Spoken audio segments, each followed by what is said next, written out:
నమస్తే 3టీవీకి స్వాగతం సుస్వాగతం. ఇవాళ ఒక విశిష్టమైన దినం. మన స్టూడియోకు ఒక విశిష్టమైన వ్యక్తి వచ్చారు.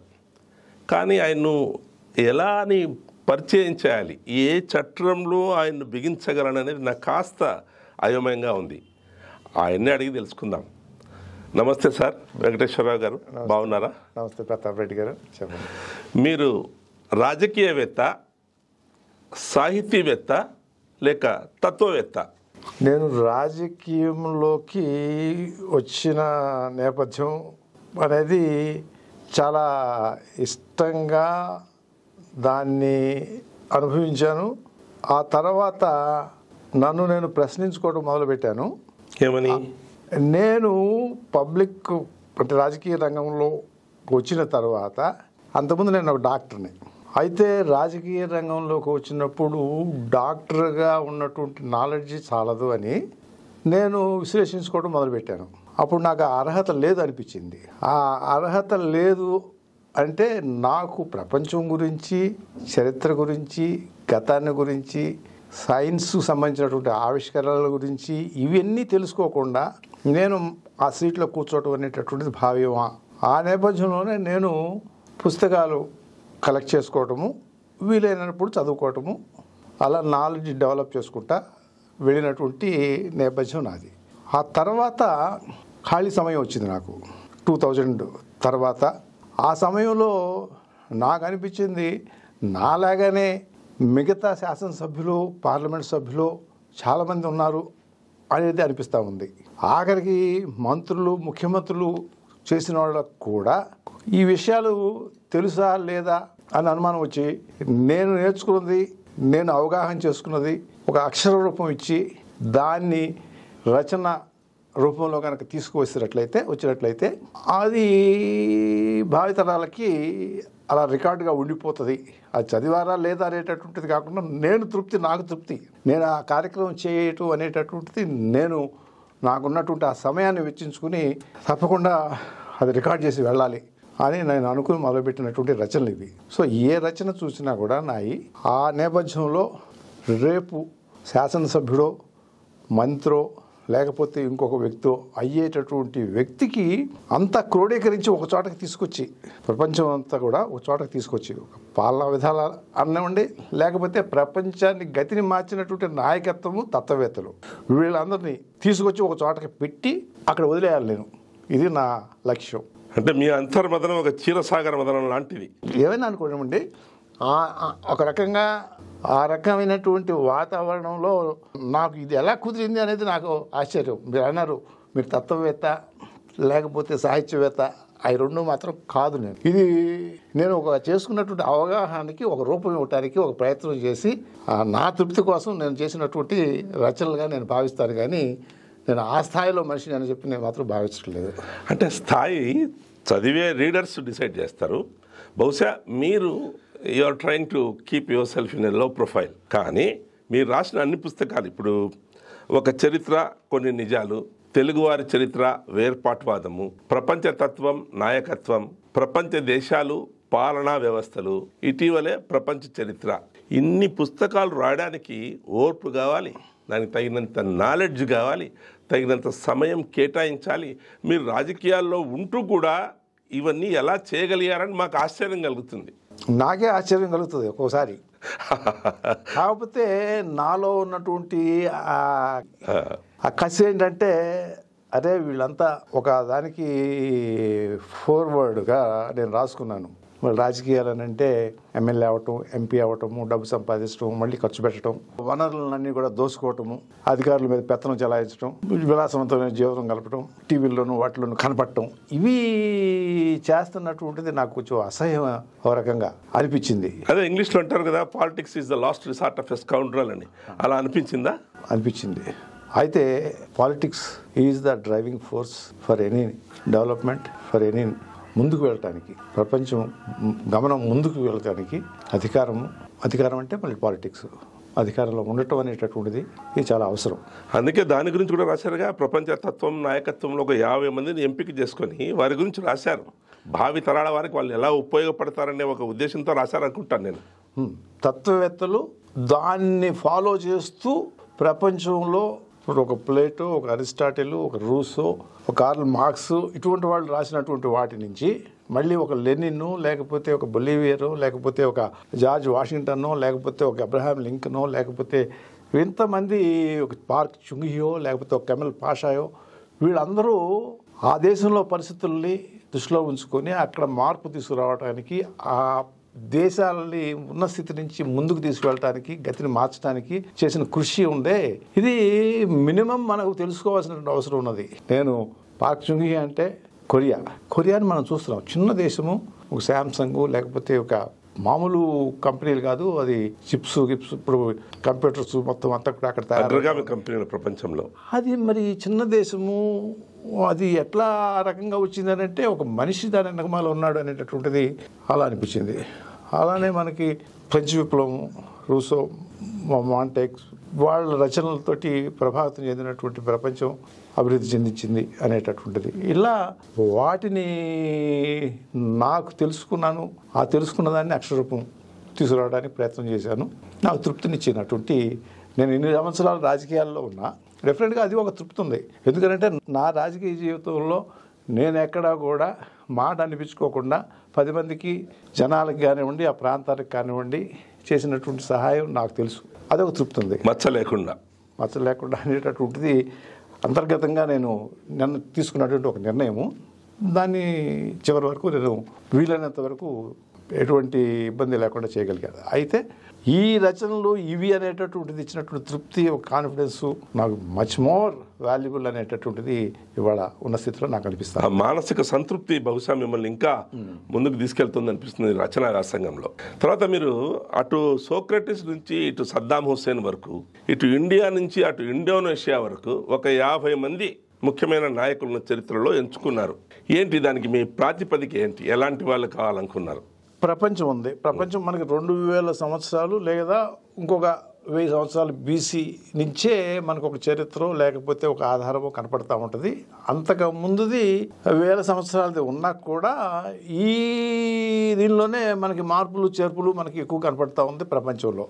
ఈ 190 దేశాలు, 200 దేశాలు, ఈ దేశాలకు సంబంధించినటువంటి అప్పుడున్నటువంటి స్థితి అప్పటి నుంచి ఇప్పటి వరకు ముందుకు వెళ్ళి ఒక అమెరికాలో, లేకపోతే ఒక ఇంగ్లాండో, లేకపోతే ఒక కొరియాయో, లేకపోతే ఒక జర్మనీయో, లేకపోతే ఇవన్నీ వచ్చేసినాయి. వీటి అభివృద్ధికి ఈనాటి ఉన్నటువంటి స్థితికి కారకులైనటువంటి వాళ్ళు ఎవరు అని ఎదుగుతా వచ్చాను నేను. సో దీంట్లో రాయనటువంటి వాళ్ళకి అంకితం అని చెప్పి అందరూ చేయలేము కాబట్టి ఒక 50 తీసుకుందాము, సో దట్ ఒక పుస్తక రూపానికి అంతవరకు సరిపోద్దని చెప్పి దాంట్లో తత్వవేత్తలు, అటువైపు రాజకీయ నాయకులు, వీళ్ళని ఎంచుకోవడం అనేది పెట్టుకుని దేశాలు సంబంధించినటువంటివి, ప్రజలకి దగ్గరగా వెళ్ళేటటువంటివి, ప్రజలు ఈజీగా అర్థం చేసుకునేటటువంటి వాటిని క్రోడీకరించుకున్నాం. దాంట్లో ఈ 50 మంది దొరికారు నాకు. ఈ 50 మందిలో మీకు బాగా నచ్చిన ఒక 2 పేర్లు చెప్పచ్చు. 50 మందిలో బాగా అంటే తత్వవేత్తలకు వచ్చేటప్పటికి ఒకళ్ళని మించిన వాళ్ళు మనం చెప్పలేము. ఒక రూసో, ఒక జాన్ లాక్, ఒక ప్లేటో, ఒక అరిస్టాటిల్, ఇలా మనం చెప్పలేము. వాళ్ళని చాలా పెద్ద శిఖరాలకు వెళ్ళిపోయినటువంటి వాళ్ళు. ఇకపోతే రాజకీయ నాయకులు అంటారా, రాజకీయ నాయకుల్లో నాకు 2 రకాలుగా నేను భావిస్తాను. ఒకళ్ళు ఉద్యమ నేతలు. ఇప్పుడు మన గాంధీ గారు ఉన్నారు, ఒక ఉద్యమ నేత. ఆనాడు పరిస్థితులను బట్టి, ఆ పరిస్థితులను దాన్ని దేశంలో ఉన్నటువంటి అరాచకము, అశాంతితో వాటిని ప్రేరేపణ జరుగుతూ ఉంటుంది. వాటిని మనం కనుక ఎత్తి చూపగలిగితేనే ఒక నాయకుడు అయిపోతాం. అలా కాకుండా అలా ఒక స్థితిలో ఉన్నటువంటి దేశానికి ఆ రకమైనటువంటి స్వాతంత్రం వచ్చిన తర్వాత ఆ దేశ జనాభాకి ఇంకొక స్థితికి తీసుకెళ్లాల్సినటువంటిది దేశం యొక్క బాధ్యత, నాయకత్వం యొక్క బాధ్యత. అంటే ఇంకొక స్థితి అంటే వాళ్ళ చదువు, వాళ్ళ ఆహారము, వాళ్ళ ఉద్యోగము, వాళ్ళ జీవన ప్రమాణాలను పెంచుకుంటా వెళ్ళాలి. ఇది ఎవరైతే చేయగలిగారో వాళ్ళు గొప్పవాళ్ళు అని చెప్పి నేను భావిస్తాను. ఆ నేపథ్యంలో నాకు number 1 Deng Xiaoping of China. He came from a very humble origins కదండి. హంబుల్ ఒరిజిన్, చదువుకున్నాడు, కమ్యూనిస్ట్ పార్టీ, ఆయన మావో అనుచరుడు. మావో లాంగ్ మార్చ్లో ఆయన జనరల్ సెక్రటరీగా ఉండి ఆయన నిర్వహించినటువంటి తీరు అందరికీ తెలుసు.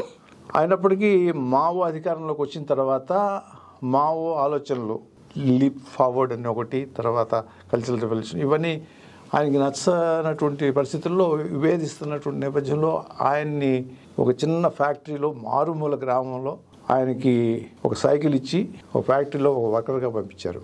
అటువంటి వ్యక్తి మళ్ళీ 70 సంవత్సరాలప్పుడు మావో చివరి కాలంలో చెవల్లై ఆయనకి ప్రధానిగా ఉండేవారు. మావో ఈ చెవల్లై చెప్పడం వల్ల అతనిని మళ్ళీ తీసుకొచ్చుకున్నారు. తర్వాత మావో చనిపోయారు. తర్వాత ఆయన 70 సంవత్సరాలు అప్పుడు వచ్చి ఆ దేశంలో ఆ దేశం కూడా ప్రపంచంలో భారతదేశము చైనాలో ఉన్నటువంటి ప్రజానీకం అత్యధికం, కోట్లలో ఉన్నటువంటి అండ్ వాళ్ళ స్థితిగతులు ఏంటి? ఆహారం కూడా లేనటువంటి స్థితి. మావో గారు ఎంత రెవల్యూషన్ చేసి ఎంత వ్యవహారం చేసినా కూడా చివరి పరిస్థితి ఏంటి? జనాలు పూర్గా ఉన్నారు. ఆ నుంచి వాళ్ళ ప్రపంచంలో నెంబర్ 1 అమెరికాతో పోటీ పడేటటువంటి స్థితిలో ఉన్నటువంటి దేశంగా ఆర్థిక వ్యవస్థను బిల్డప్ చేయటం అనేటటువంటిది ఎంత నిబద్ధత కావాలి, ఎంత ఆలోచన కావాలి, ఎంత శక్తి కావాలి ఒక వ్యక్తిగా అనేది చూస్తే ఆశ్చర్యకరమైనటువంటి వ్యవహారము. Merit cannot be ignored. మళ్ళీ ఆయన he has come back and he has taken the reins. వచ్చి ఆయన ఏం చెప్పాడు? మళ్ళీ ఎంత చక్కగా చెప్పాడు. మావోయే మా లీడర్ అన్నాడు. మావో ఫోటోయే ఉండాలన్నాడు. నా ఫోటో ఎక్కడ నేను చనిపోయిన తర్వాత కూడా ఉండాల్సిన అవసరం లేదు అన్నాడు అని ఆయన మొదలుపెట్టినటువంటి ఆ ఆర్థిక విధానము ప్రపంచం అంతా కూడా ఆశ్చర్యం చేసేటటువంటి విధంగా వాళ్ళ స్టాండర్డ్స్ పెరిగిపోయినాయి. వాళ్ళ ప్రపంచంలో ప్రతి ఏది చేసినా ఇప్పుడు ఎలక్ట్రికల్ కార్స్ చూడండి, లేకపోతే టెక్నాలజీకి సంబంధించినటువంటి విషయాలు కానివ్వండి, చైనాని తట్టుకోవడం చాలా కష్టం అని చెప్పి అందరూ అనుకుంటున్నారు. ఆ స్థితికి తీసుకురావడానికి అతను ఆర్థిక విధానం ఒక దేశము 2 విధానాలు అని చెప్పాడు. మావే మళ్ళీ లీడర్ అన్నాడు. కమ్యూనిజమే ఉండాలన్నాడు. తియాన్మెన్ స్క్వేర్లో ప్రజాస్వామ్యం అని గగ్గోలు పెట్టి చేసినటువంటి దాన్ని ఉక్కు పాదంతో నలిపేశాడు. చాలా నేర్పుగా చేశాడు. ఈ నేపథ్యంలో నేను చెప్పేది ఏంటంటే ప్రపంచ దేశాలలో మనకి కమ్యూనిజము, సోషలిజము, దాని క్యాపిటలిజము, దాని రాచరికము, ఇలా కొన్ని పాలనా పద్ధతులు, అదే నా ప్రపంచ దేశాలు పాలనా వ్యవస్థలు అనే పుస్తకానికి సంబంధించినటువంటి దానిలో ఎన్నుకుని చేశాను. ఇక నాకు ఇవన్నీ చూసిన తర్వాత అదే ఇది కమ్యూనిజము ఉంటేనే మొత్తం అంతా కూడా అభివృద్ధి చెందుతుంది. పాలనా సౌష్ఠవం అల్టిమేట్ రిజల్ట్ ఆఫ్ పాలనా ఈజ్ సౌష్ఠవం అనేది ఒక సిద్ధాంతం వల్ల సాధ్యం అనేది కరెక్ట్ కాదు. ఎక్కడికక్కడ బేరీజు వేసుకోవాలి. ఆ దేశ పరిస్థితులు, ఆ దేశ ప్రజానికం, ఆ దేశ ఆర్థిక వ్యవస్థ దృష్టిలో పెట్టుకుని అక్కడ డెవలప్ చేసుకోవాలి. అలా చైనా అనేటటువంటిది కమ్యూనిస్ట్ దేశం ఉండి కమ్యూనిస్ట్ సిద్ధాంతమే అని చెప్పి మరి ప్రజాస్వామ్య దేశాల కంటే కూడా ఎక్కువ అభివృద్ధి తీసుకొచ్చాడు. అంటే ఆ దేశానికి సరిపోయింది. అదే దాన్ని మళ్ళీ ఇంకో చోట అంటే నేను కాదు. అదే అమెరికా ఉంది. అమెరికా ప్రజాస్వామ్యం దేశము నెంబర్ 1గా ఉంది. ఆ దేశానికి చెల్లుబాటు అయ్యింది. అలానే ఇప్పుడు సింగపూర్ ఉంది. నాకు రెండో వ్యక్తి సింగపూర్, లీ క్వాన్ యూ. ఓకే, 50 లక్షల జనాభా ఉన్నది. మంచినీళ్ళు కూడా లేనటువంటి దేశం అది 50 సంవత్సరాల క్రితము. ఆ దేశాన్ని తీసుకొచ్చి నెంబర్ 1 ఏషియాలో టైగర్ అని చెప్పి ఫస్ట్ వరల్డ్ కంట్రీస్ సరసన పెట్టినటువంటి లీ క్వాన్ యూ అంటే ఎంత నేర్పరితనం ఉండాలి, ఎంత చాకచక్యం ఉండాలి, ఎంత సమర్థత ఉండాలి. వాళ్ళ ఆర్థిక పరిస్థితిని వాళ్ళు చూసుకుంటే గొప్పగా ఉంది. ఆయన ఏం చేశాడు? లీ క్వాన్ యూ చదువుకున్నాడు బాగానే. ఆయన రాగానే ముందు అందరూ ఇంగ్లీష్ నేర్చుకోవాలన్నాడు. తర్వాత పత్రికా రంగాన్ని పిలిచాడు, ఇంకా ఫారిన్ ప్రెస్ని. నేను నా దేశానికి మీరు ఏదన్నా ఇబ్బంది కలిగే విధంగా కనుక రాసినట్లయితే నాకు మీరు అక్కర్లేదు, ఈ దేశాన్ని విడిచి వెళ్ళిపోండి, ఫస్ట్ డోంట్ రైట్ ఎనీథింగ్ అని పత్రికా రంగాన్ని అంత నియంత్రణ చేశాడు. ఆ తర్వాత ప్రతి వ్యక్తి స్కిల్ డెవలప్మెంట్, ఏదో ఒక ఫ్యాక్టరీ పనో లేకపోతే ఆధునిక రంగానికి సంబంధించినటువంటి పనో నేర్చుకోవడం అనేది కంపల్సరీ చేశాడు. తర్వాత మొత్తానికి ఇల్లు కట్టించడం అనేది పెట్టాడు. అప్పుడు మలేషియాకి వీళ్ళకి కాన్ఫ్లిక్ట్స్ ఉన్నాయి, ఐథనిక్ ప్రాబ్లమ్స్. అతని చాకచక్యం ఏంటంటే ప్రతి కమ్యూనిటీలోనికి కూడా ముందు ఏదైనా నిర్ణయం తీసుకోవాలంటే వాళ్ళ పార్టీకి సంబంధించినటువంటి తనతోటి పాటు చిన్న చిన్న గ్రూపులుగా చేసి పంపించి ఈ నిర్ణయము ఇంగ్లీష్ నేర్చుకోవాల్సినటువంటి బాధ్యత ఏంటి అనేటటువంటి వాళ్ళని ఒప్పిస్తాడు ముందు. ఆ తర్వాత దాన్ని తీసుకొచ్చి ఆయన ఇంప్లిమెంట్ చేయడానికి ప్రయత్నం చేస్తాడు. ఏదైనా ఒక చట్టం చేయాలన్నా కూడా ముందు ప్రజలందరినీ సమాయత్తం చేస్తాడు. ఎంత ఓపిక కావాలండి? ప్రతి కమ్యూనిటీలోకి వెళ్ళి వాళ్ళకి దాని యొక్క మంచి చెడ్డలు చెప్పి అది ఇంప్లిమెంట్ చేసేటటువంటి విధంగా తీసుకురావడం అనేది మామూలు విషయం కాదు. తర్వాత స్ట్రాటజిక్ పాయింట్ ఆఫ్ వ్యూలో ఆర్థికంగా ఇది ఆ పోర్టు స్ట్రాటజిక్గా ఉన్నటువంటి మలక్కా స్ట్రైటు లేకపోతే సింగపూర్ స్ట్రైటు ఏషియాకి యూరోప్కి రవాణాకి సంబంధించినటువంటి దానిలో ఏ రకంగా దాన్ని డెవలప్ చేసుకుంటే మనకి ఆర్థిక పరిస్థితి అవుతున్నాడు. తర్వాత బయట నుంచి పరిశ్రమలు తీసుకొచ్చాడు, ప్రతి వాళ్ళని అక్కడ పెట్టాలన్నాడు, వాటిలో వీళ్ళందరికీ ఉద్యోగాలు ఇప్పించాడు. ఇది 30 సంవత్సరాలు. 30 సంవత్సరాల తర్వాత పదవిలో ఉండలా, ఓన్లీ మెంటార్గా ఉన్నాడు. అక్కడ జంగ్ జియోపింగ్ కూడా అంతే. 20 సంవత్సరాల తర్వాత తను కాదు, మన అవసరం లేదన్నాడు, స్వచ్ఛందంగా ఆన్ దేర్ ఓన్. ఇక్కడ వాళ్ళ అబ్బాయి లుక్వెన్యూ వాళ్ళ అబ్బాయి నెక్స్ట్ రెడీగా ఉన్నా కూడా కాదన్నాడు. 10 సంవత్సరాలు గ్యాప్ ఇచ్చాడు వాళ్ళ అబ్బాయి కూడా. తర్వాత డెంగ్ జియోపింగ్ గురించి చెప్పినప్పుడు ఆయన చివరి రోజుల్లో ఒక సామాన్యుడిగా బస్సుల్లోనూ ట్రైన్లోనూ తిరుగుతూ తను ప్రవేశపెట్టినటువంటి ఆర్థిక విధానాల యొక్క ఫలితాలను ప్రజలు ఎలా అనుభవిస్తున్నాడు అని చూస్తూ వాళ్ళతో ఆడుతూ పాడుతూ తిరుగుతాడు. చివరికి తన ఫోటో తియాన్మెన్ స్క్వేర్లో ఫోటో కూడా పెట్టాలి వీల్లేదన్నాడు, అవసరం లేదన్నాడు. ఓన్లీ తన యాషెస్ మాత్రం చీరాలో చాలండి అన్నాడు. ఎంత నిబద్ధత కావాలండి, ఎంత శక్తివంతమైనటువంటి, ఎంత సెల్ఫ్లెస్నెస్ సోల్స్ అయ్యి. అది అటువంటి వాళ్ళని తీసుకుని నేను పుస్తకం రాయడానికి చేసినటువంటి ప్రయత్నం. అదే ఈ గొప్ప నాయకులంతా ఇజం కంటే నిజం కాస్త బేరీజ్ వేసుకొని పాలనా వ్యవస్థను సరిగా నియంత్రించి దాని ప్రకారం దేశం అభివృద్ధి పొందడానికి ఏం కావాలో అది చేశారు. మీరు ఆయన ప్రెస్ నియంత్రణ చేశారంటే నాకు ఒక బీబీసీ ఇంటర్వ్యూ జ్ఞాపకం వచ్చింది. నరేంద్ర మోదీ గారు గుజరాత్ చీఫ్ మినిస్టర్గా ఉన్నప్పుడు బీబీసీ వాళ్ళు అడిగారు, ఇన్ని రోజుల తర్వాత మీరు ఇంకా చీఫ్ మినిస్టర్గా అయిపోయింది, ఇప్పుడు మీరు పిఎం అవుతున్నారు, what is one thing you thought you could not do అని అడిగారు ఆయన టక్కని ఆన్సర్ చేసిపోయాడు, కంట్రోలింగ్ ద ప్రెస్ అని. సో నాకు ఎక్కడో ఆ పోలికలు అవుపిస్తున్నాయి అనిపించింది నాకు. ఎనివే, తర్వాత మీరు తత్వవేత్తల గురించి రాస్తూ సోక్రటీస్ గారి గురించి రాశారు. సోక్రటీస్ గారు ఏదో ఒక సందర్భంలో పెళ్లి చేసుకోవడం గురించి చెప్తూ, భార్య మంచిదైతే సుఖపడతావు, లేదంటే తత్వవేత్త అవుతావు అన్నారట అని రాశారు మీరు. మరి మీరు ఏ కోవకు చెందుతారు అందులో? దాంట్లో సోక్రటీస్ రాసిన దాంట్లో అసలు సోక్రటీస్ అనేటటువంటి వ్యక్తితోటి మనం పోల్చుకోకూడదు. ఫస్ట్ ఆయనకి ఇల్లు వాకిలి ఏమీ లేదు, నిరంతరము వీధుల్లో తిరుగుతూ ఆయన చెప్పినటువంటి ఉపన్యాసాలు, లేకపోతే చెప్పినటువంటి సూక్తులు, లేకపోతే విని అనేక మంది శిష్యులు అవుతూ ఉంటారు. ఒక చోట వీళ్ళు చెప్తే ప్రభుత్వం పడిపోతుంది. చివరికి ఆయన్ని జైల్లో పెట్టిన తర్వాత ఏదో ప్రభుత్వం ఉంది, అప్పుడు ప్రజాస్వామ్య ప్రభుత్వం ఆ రోజుల్లో గ్రీక్లో బీసీ 500 సంవత్సరాల క్రితం అందరూ కలిసి ఓటింగ్ పెట్టి ఆయనకి శిక్ష వేయాలని చెప్పేసిన తర్వాత మళ్ళీ అందరూ ఆయన శిష్యులు చాలామంది ఆయన దగ్గర పాఠాలు నేర్చుకున్నటువంటి వాళ్ళు మళ్ళీ క్షమాపణ పెట్టి మీరు కనుక కోరుకున్నట్టయితే మేము తీసేస్తామని అంటే ఆయన ఒక మాట అంటాడు, మీరు ఇంత చర్చించి నాకు ఒక శిక్ష వేశారు, మళ్ళీ మీరు ఆ శిక్షని కాదు అని చెప్పి మీరు మళ్ళీ వచ్చి చెప్పడం అనేటటువంటిది అసలు అర్థం ఉందా? మీ పరిపాలనకి అర్థం లేదు పొండి అంటాడు. అటువంటి వ్యక్తి ఆయన. ఆ మాట ఎందుకు అని ఉంటాడు అని అంటే బహుశా దర్ ఇస్ నో డౌట్, ఇంట్లో సామరస్యమైనటువంటి వాతావరణం అనేటటువంటిది భార్య యొక్క అనుకూలతను బట్టి, సంస్కారాన్ని బట్టి ఎవరికైనా ఉంటుంది, మంచిది అది.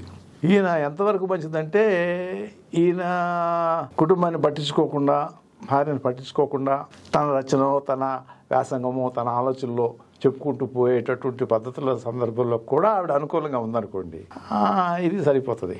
లేదు, అది లేదనుకోండి, దానికి ఆయన దగ్గర ఇంపార్టెంట్ అని ఉండకపోవచ్చు. నా కార్యక్రమం ఉంది కదా, ఆవిడ లేకపోతే నేను ఇంకా బయటికి వెళ్ళి ఇంకా ప్రవచనాన్ని ఉండి తన సూక్తులు, తన ఆలోచనలో ప్రచారం చేసేటటువంటి దానికి ఇంకా అవకాశం ఉంటుందేమో అని అనుకుంటున్నాను నేను. అంతేగాని బహుశా మీ విషయంలో a good family life encourage you to be the philosopher and writer also probably. నా విషయానికి వచ్చేటప్పటికి ఆ పరిస్థితి లేదు కాబట్టి నా ఆలోచన, నా విధానాన్ని కొనసాగించడం అనేటటువంటిది రెండు బ్యాలెన్స్ చేయడానికి ప్రయత్నం చేస్తాను. Very good, excellent. సో కాబట్టి ఇబ్బంది ఎక్కడ కలగలేదు కాబట్టి నాకు సమస్య కాదు అది. ఎక్కడో ఈ సమాధానంలో నాకు రాజకీయవాది కనిపిస్తున్నాడు. ఇప్పుడు ఎలాగ మనము నాయకుల గురించి మాట్లాడుతున్నాం కనుక నికోలీ మాకియావెల్లి ఆయన ఎల్ ప్రిన్సెప్ అనే పుస్తకమే కాకుండా సంగీతం మీద కూడా ఒక ట్రీటైజ్ రాశాడు అని విన్నాను, నిజమేనా? నికోలీ మాకియావెల్లి అనే వ్యక్తి గురించి చెప్పుకున్నప్పుడు సంగీతము సంబంధించినటువంటి ప్రాధాన్యత ఉందో లేదో నాకు తెలియదు, కానీ ఇటలీలో ఫ్లారెన్స్ అనేటువంటి, ఇటలీ అనేక రాజ్యాలు అప్పుడు, ఫ్లారెన్స్, మిలాను, లేకపోతే వెనిస్, ఇట్లాంటివన్నీ కూడా అనేక రాజ్యాలు అవన్నీ. దాంట్లో ఫ్లారెన్స్కి సంబంధించినటువంటి దానిలో ఇతను ఒక ఉద్యోగి, దౌత్యవేత్తగా కూడా చేసినటువంటి వ్యక్తి ఇతనికి ఆలోచనలు ఎప్పుడైతే ఆ కుటుంబం ఏదో మెడిచి వాజ్ ద రూలర్స్ వాళ్ళకి సంబంధించినటువంటి దాంట్లో వాళ్ళకి వాళ్ళకి ఆలోచనలు ఇస్తూ, సలహాలు ఇస్తూ దాంట్లో ఇన్వాల్వ్ అయినటువంటి వ్యక్తి. వాళ్ళు ఒక సందర్భంలో కోల్పోతారు. ఈ పక్కన ఉన్నటువంటి రాజ్యాలు వచ్చి వీళ్ళని కబళించినప్పుడు వీళ్ళు రాజ్యం కోల్పోతారు అనుకుంటాను. ఆ టైంలో ఇతను ఎక్సైల్లో ఉండి బుక్ రాస్తాడు, ప్రిన్సెస్ ఎల్ ప్రిన్సెప్ అనేది ఇటాలియన్, ద ప్రిన్సెస్ ఇంగ్లీషు.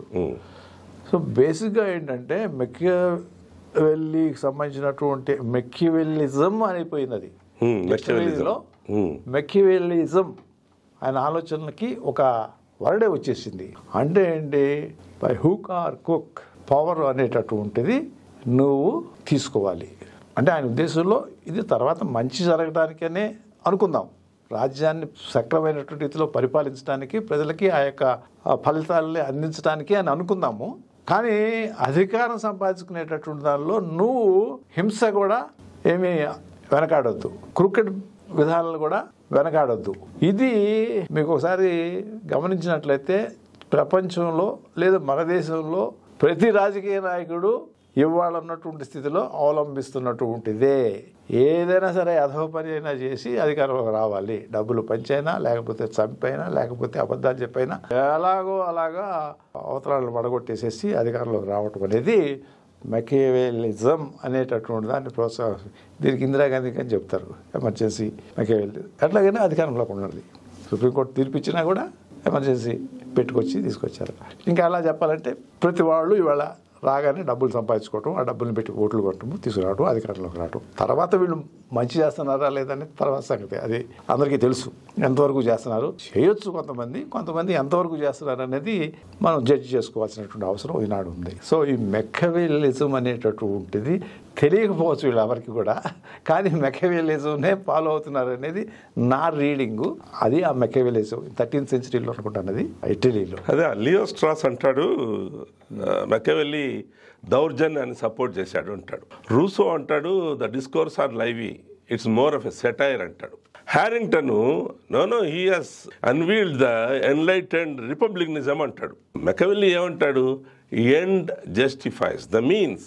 గమ్యాన్ని చేరడానికి, గమ్యస్థానాన్ని చేరడానికి ఏం ఉపయోగిస్తారనేది అది కూడా చాలా ఫాస్ట్గా ఉండాలంటాడు. అదే హింస కూడా చాలా ఫాస్ట్గా జరిగిపోవాలి.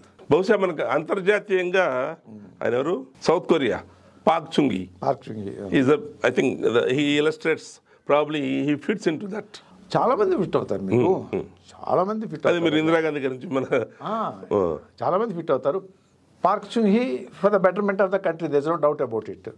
ఆయన అధికారాన్ని కూలదోసి ఆయన అధికారాన్ని చేపడతాడు, తర్వాత ఎలక్టెడ్ అవుతాడు. తర్వాత ఇవాళ ఉన్నటువంటి సౌత్ కొరియా డెవలప్మెంట్ మొత్తం ఆయన ఆ సమయంలో ఇంకా చెప్పాలంటే ఆయనకు అపోజిషన్ లీడర్ ఉన్నాడు అప్పుడు, అతన్ని కిడ్నాప్ చేసేస్తాడు అట్ వన్ స్టేజ్. ఈయన ఆర్మీ కదా, హీ వాజ్ ఫ్రమ్ ఆర్మీ.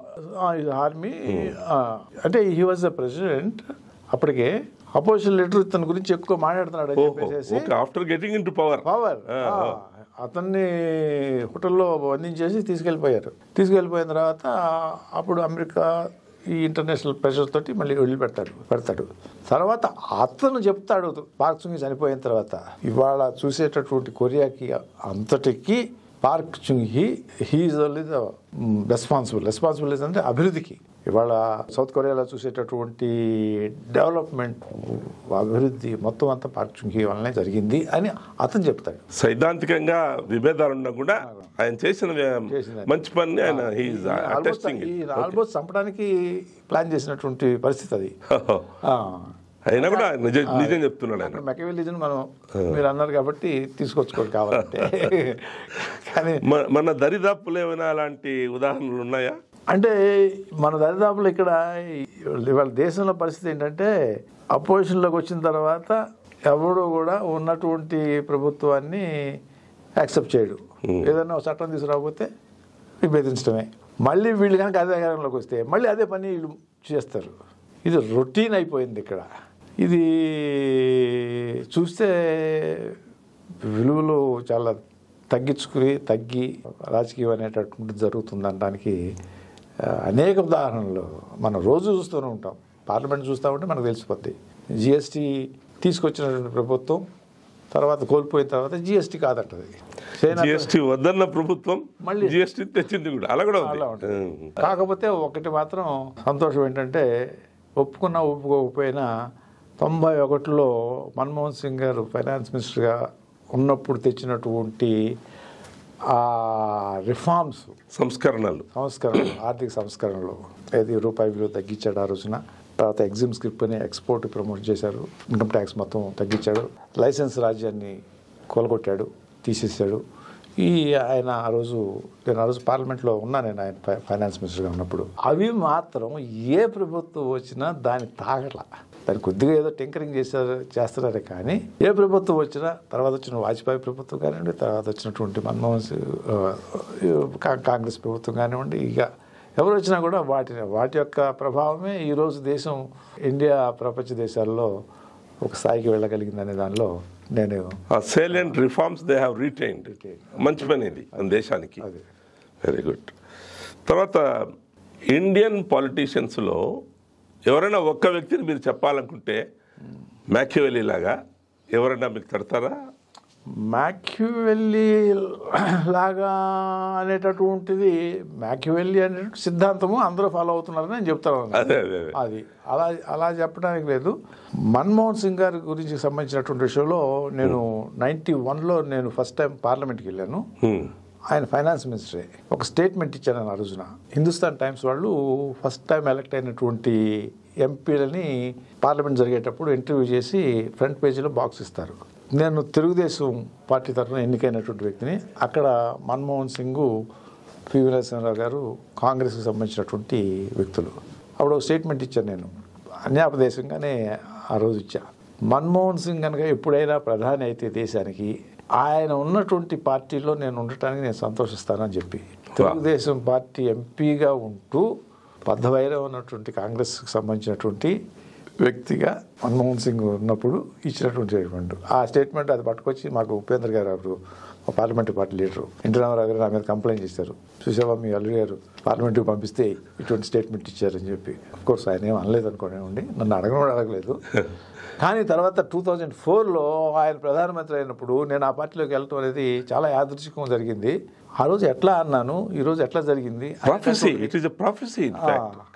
అనేది నేను చాలాసార్లు అనుకునేవాడిని. మామూలుగా నేను కాంగ్రెస్కి బద్ద విరోధిని చిన్నప్పటి నుంచి కూడా. యూత్ కాంగ్రెస్ అంటే మరీ వ్యతిరేకం. అటువంటి వ్యక్తి కాంగ్రెస్లోకి వెళ్ళటం అనేది సాధ్యమైందని అంటే, మళ్ళీ ఇట్లా అన్నటువంటి డాక్టర్ రైడర్ నాకు దాన్ని సమర్థించుకునే విధంగా ఉంది అని అంటే, perhaps the leader also Manmohan Singh is the PM now. అది ఆయన అవ్వటం కూడా మనకు తెలియదు కదా. అప్పుడు తెలియదు కదా. ఆయన అయినటువంటి పార్టీలోకి నేను ఉంటే నేను సంతోషిస్తాను అన్న మాట ఎంత నిజమైంది. అందువల్ల నేను కాంగ్రెస్లోకి వెళ్ళినా కూడా ఓహో నేనేమి అంత వ్యతిరేకంగా ఉన్నటువంటి వ్యక్తిని దాంట్లోకి వెళ్ళినా కూడా ఇబ్బంది ఫీల్ అవ్వాలి నేను అంతవరకు. ఎక్సలెంట్. చూసారా, మీరు చెప్పిన ప్రాఫెసీ వల్ల ఆయన పిఎం అయ్యాడేమో. అలా అంటానికి ఏం లేదు. తర్వాత నికోలీ మ్యాకియావెల్లీ తర్వాత జాన్ జకస్ రూసో, ఫ్రెంచ్ ఫిలాసఫర్. ఆయన కొన్ని పుస్తకాలు రాశాడు. Due Contra social, the social contract. Okay. తర్వాత ఎమిలా, ఎడ్యుకేషన్ గురించి. ఆయన చాలా కష్టాలు పడ్డాడు జీవితంలో, చాలా కష్ట నష్టాలు అనుభవించాడు. కానీ ఆయన ప్రభావం ఫ్రెంచ్ రెవల్యూషన్ మీద, అమెరికన్ వార్ ఆఫ్ ఇండిపెండెన్స్ మీద ఎలా ఉందంటారు? అందరూ చెప్పుకునేది ఫ్రెంచ్ రెవల్యూషన్కి ముందు ఈయన రచనలు వీళ్ళు ప్రభావితం అయినాయి అనేది. వీళ్ళకంటే ముందు జాన్ లాక్ ఆయన ఇంగ్లీష్ ఫిలాసఫర్. ఆయన బ్రిటన్. ఆయన ఫిలాసఫీలోనే వ్యక్తి స్వాతంత్ర్యము, మానవ హక్కు, ఇవన్నీ ఇవాళ అమెరికా కానివ్వండి, లేకపోతే ఇంగ్లాండ్ కానివ్వండి, లేకపోతే యూరోపియన్ కంట్రీస్ కానివ్వండి, ఇవన్నీ కూడా ఆ సిద్ధాంతం మీద వెళ్తున్నట్టు ఉంటుంది. ఆ ప్రభావం రూసో అని అనుకుంటా నేను. అలా రూసో తర్వాత ఫ్రెంచ్ విప్లవం. అప్పటికేంటి ఫ్రెంచ్ విప్లవానికి ఆ లూయి 16, లూయి 15, లూయి 14 వాళ్ళ చర్యలు అనేటటువంటివి ప్రజల్ని వదిలేసేసి అక్కడెక్కడ ప్యాలెస్ కట్టుకుని వర్సైల్స్ ప్యాలెస్ కట్టుకుని వాళ్ళు చేసే అరాచకాలు వ్యవహారాలు దృష్టిలో పెట్టుకుని, అది కాకుండానేమో వీళ్ళకి బ్రిటిష్కి వార్ వచ్చి అంతా డ్రైన్ అయిపోవటము, రిసోర్సెస్ మొత్తం అంతా కూడా. ఈ నేపథ్యంలో ఫ్రెంచ్ రెవల్యూషన్ ఇవన్నీ మీరు ఆ ప్రపంచ చరిత్రలో బాగా కవర్ చేశారు. లూయి 16 పరిపాలనలో ఏం జరిగింది ఏమిది. సో ఈ ఫ్రెంచ్ రెవల్యూషన్ తర్వాత ఇక్కడ చెప్పుకోవాల్సింది ఏంటంటే 3-4 రిపబ్లిక్స్ మారినాయి. మళ్ళీ వాళ్ళు పేర్లు గుర్తులేవు నాకు, జకోబియన్స్ అని వాళ్ళకి తగాదాలు రావటము, టెన్నిస్ కోర్టు, ఇవన్నీ 3-4 రిపబ్లిక్స్ మళ్ళీ మారుతా వచ్చినాయి అనమాట, పరిణామ క్రమం. తర్వాత నెపోలియన్, ఫ్రెంచ్కి సంబంధించినటువంటి Napoleon is in a great leader. That అసలు వీళ్ళందరికీ మ్యాచ్ లేదు నెపోలియన్.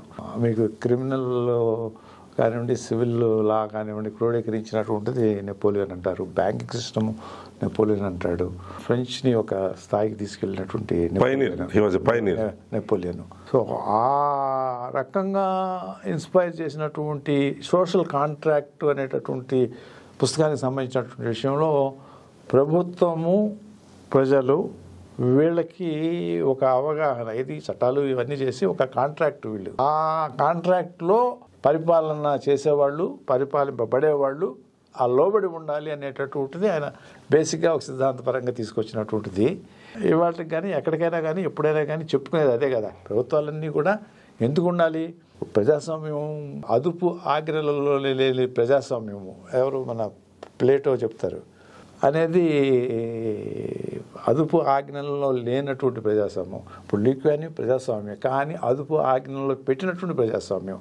రూసో రాస్తాడు, ప్రజలు ఎన్నుకున్న ప్రభుత్వం ప్రజల ఆధీనంలోనే ఉండాలి అని. అదుపు ఆజ్ఞలలో ఉండాలి, అదుపు ఆజ్ఞలలో ఉండాలి. దానికి ఒక వ్యవహారం ఉండాలి. లేకపోతే ప్రజాస్వామ్యం అంటే ప్రతివాడు నా ఇష్టం వచ్చినట్టు నేను వనరులను దోసేస్తాను, నాకు వచ్చినటువంటి విధంగా నేను మాట్లాడతాను, నాకు వచ్చినటువంటి విధంగా నేను హద్దులు లేని స్వేచ్ఛ, కార్ డ్రైవ్ చేస్తా, నేను ఈ రూల్ ప్రకారం కాకుండా నా ఇష్టం అంటే ప్రజాస్వామ్యం ఉందని చెప్పి, నా ఇష్టం వచ్చినట్టు ఉందని చెప్పి మాటామంతిని వ్యవహారం చేయటం కరెక్ట్ కాదు కదా. అది రూసోకి సంబంధించినటువంటి సోషల్ కాంట్రాక్ట్లోది. ఆ నేపథ్యంలోనే నాకు ఒక విశ్లేషణ నేను చేస్తూ ఉంటాను. మనకి హెగెల్ అని కార్ల్ మార్క్స్ కంటే ముందు జర్మన్ ఫిలాసఫర్, కరెక్ట్. ఆయన దీన్ని పరిపాలనా వ్యవస్థని 3 స్టేజెస్, ఒకటి బాల్య వ్యవస్థ, ఒకటి యవ్వన వ్యవస్థ, ఒకటి పరిపక్వ దశ, ఈ 3 రకాలుగా వివరిస్తాడు ఆయన. ఈ బాల్య వ్యవస్థ అంటే వ్యక్తికి స్వాతంత్రం ఉండదు, వ్యక్తికి ఏమి ఉండదు. వాడు రాజు ఎవరో ఒకటి ఉంటాడు, పరిపాలిస్తూ ఉంటాడు. ఆయన చెప్పిందే వేదము, వాళ్ళు చెప్పినట్టు వీళ్ళు పని చేసుకుంటూ ఉండాలి, వాళ్ళకి స్నానం పెడతా ఉండాలి. ఇది బాల్య దశ అంటాడు. తర్వాత 2వ దశ యవ్వన దశ వచ్చేటప్పటికి ఘర్షణ స్టార్ట్ అవుతుంది. వీడి హక్కులు, వ్యవహారము, ఈ దీంట్లోనే మనకి ఫ్రెంచ్ రెవల్యూషన్ అనో, లేకపోతే ఈ రష్యన్ రెవల్యూషన్ అనో, లేకపోతే ఏదైనా ఉద్యమాలు జరిగినప్పుడు ఈ హక్కులను కోల్పోయినటువంటి వాళ్ళు రెవల్యూషన్ అయ్యి ఒక వ్యవస్థను తయారు చేయడానికి ఉద్యమాన్ని లేవదీసి అది యవ్వన దశలో ఒకటి ఏర్పడుతుంది. పరిపక్వ దశ వచ్చేటప్పటికి ఇక సుఖ సంతోషాలతో ఇప్పుడు మనకి సింగపూర్ ఉందో, లేకపోతే అమెరికా ఉందో, లేకపోతే ఇంగ్లాండ్ ఉందో, మాకు పరిపక్వ దశలో పోతాయి. కానీ నేను పుస్తకాలు రాసిన తర్వాత ఈ 3 దశలు కరెక్ట్గా మనకు అనిపిస్తూ ఉన్నాయి. కానీ ఏ రకమైనటువంటి సిద్ధాంతంతో, అది కమ్యూనిజమా, లేకపోతే డెమోక్రసీయా, లేకపోతే రాచరికమా, లేకపోతే డిక్టేటర్షిప్పా, ఇవి ఏది పరిపక్వ దశలో ఉంటాయి అనేటటువంటిది నేను విశ్లేషించుకుంటూ ఉంటాను అప్పుడప్పుడు. అది విశ్లేషించినప్పుడు నాకు అనిపిస్తుంది, ఇప్పుడు మనకి గల్ఫ్ కంట్రీస్లో ఈ యునైటెడ్ అరబ్ ఎమిరేట్స్ కానివ్వండి, లేకపోతే సౌదీ అరేబియా కానివ్వండి, లేకపోతే కొన్ని చోట్ల రాచరిక వ్యవస్థ ఇప్పటికీ పరిపాలన సాగుతూ ఉంది. But at the same time ఆ పరిపక్వ దశ కూడా కనపడుతూ ఉంటుంది. ప్రజలందరూ సుఖశాంతులతో విద్య, వైద్యము, ఆర్థిక పరిస్థితి, ఉద్యోగంతో వెసలుతూ వాళ్ళు ఎలా చేయగలుగుతారు రాశారు. మళ్ళీ వాళ్ళు ఫస్ట్ వాళ్ళ తండ్రి వాళ్ళ తాత వాళ్ళే ఇప్పటికీ వారసత్వంగా వచ్చినా కూడా వారసత్వం వాళ్ళు 200 మంది 300 మంది ఆ కుటుంబ సభ్యులు పరిపాలిస్తారు, అన్ని చోట్ల ఉంటారు. అయినా కానీ ఎట్లా సాధ్యమవుతుంది? అలానే మనకి కొన్ని చోట్ల మీరు రాశారు, జపాన్ గురించి రాశారు. జపాన్ సొకుకు మైజీ ముత్సుహిటో కింగ్, అతను ప్రజాస్వామ్యాన్ని తీసుకొచ్చాడు నేచురల్గా. అంతకుముందంతా కూడా అసలు ఎక్స్పోజర్ లేకుండా జపాన్ ఒక షోగనెట్స్ అని లార్డ్స్ భూస్వాములు వాళ్ళ పరిపాలన కింద ఉన్నటువంటి దాని నుంచి తప్పిచ్చేసేసి ఎలక్ట్రల్ రిఫార్మ్స్ లాగా తీసుకొచ్చి మళ్ళీ ఎడ్యుకేట్కి వాళ్ళ యంగ్స్టర్స్ని మొత్తాన్ని బయటికి తనే పంపించి మళ్ళీ వాళ్ళని లోపలికి రమ్మని చెప్పి వాళ్ళ చేత మళ్ళీ జపనీస్లో వాళ్ళ పుస్తకాలు లేకపోతే ఎడ్యుకేషన్ ఇన్స్టిట్యూషన్స్ ఇవన్నీ ఏర్పాటు చేసి ఒక రాజకుటుంబం చేయగలిగింది. సో ఆ రకంగా పరిపక్వ దశకి తీసుకొచ్చేటటువంటి దానికి ఒక రాజకుటుంబమే మనకి తోడ్పడింది అనేది ఇక్కడ కనపడతా ఉంది. Isolated Japan gradually opens up for world interaction. Kanagawa సంధి అని ఈ పోర్ట్స్ అన్నింటినీ అంతకుముందు బయట నుంచి ఎవరు రావడానికి వీలేదు, పోర్ట్స్ అన్నికి క్లోజ్ చేసినటువంటి విధానం అది.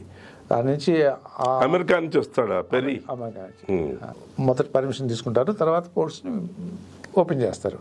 అది ఒక రాజు మిచిటి అనేటటువంటి రాజు మేజీ ప్రభుత్వం అనేది చేయటం అనేది మనకు కనపడతా ఉంది. అలా మళ్ళీ అమెరికా ఉంది.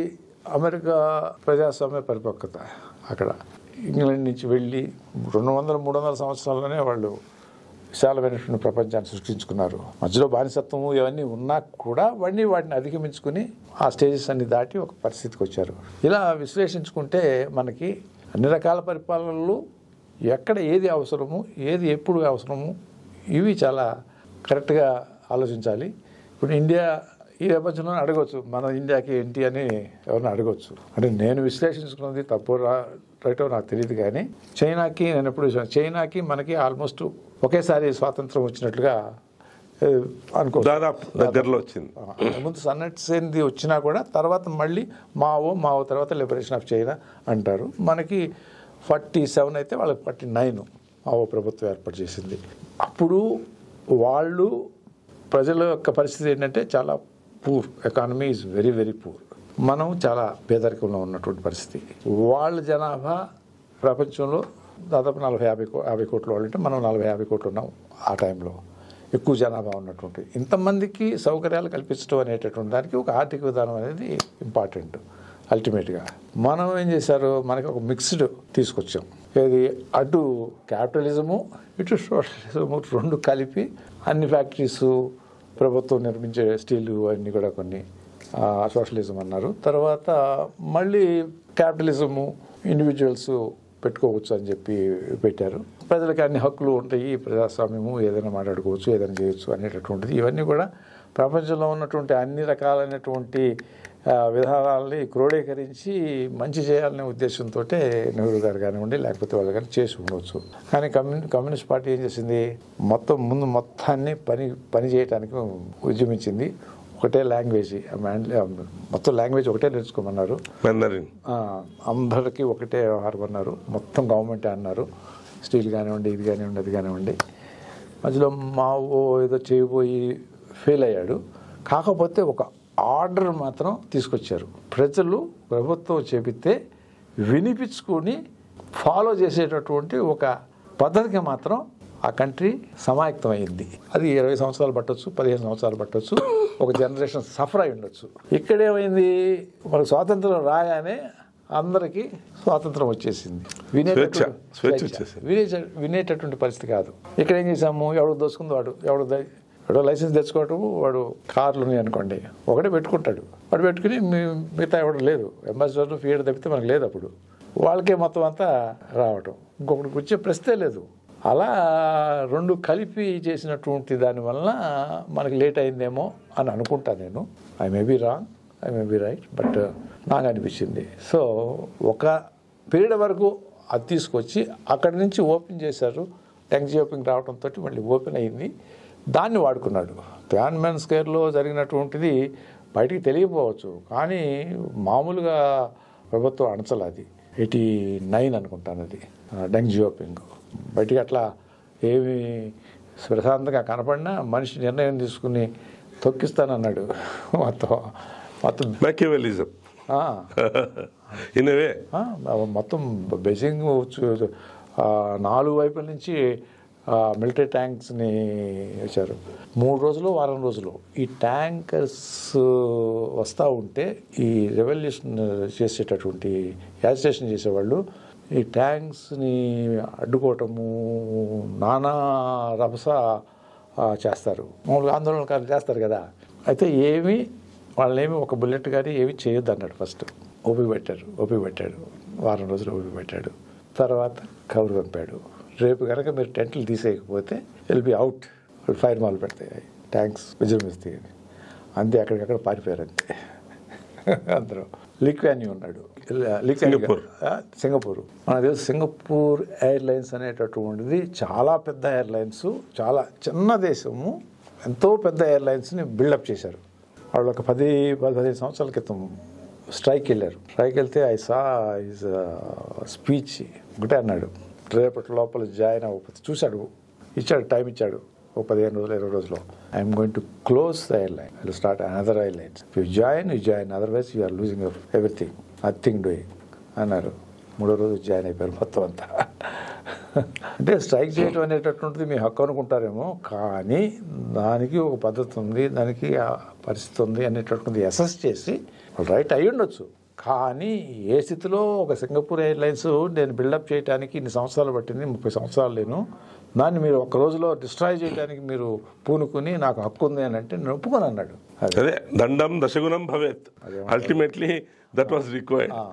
అది చెప్పగలిగినటువంటి ధైర్యం ఉండాలి, సత్తా ఉండాలి, ఆ విజన్ ఉండాలి లీడర్కి. రాచరికం లేబుల్ ఏదైనా వాళ్ళు పాటించే విధానాలు చాలా ముఖ్యము.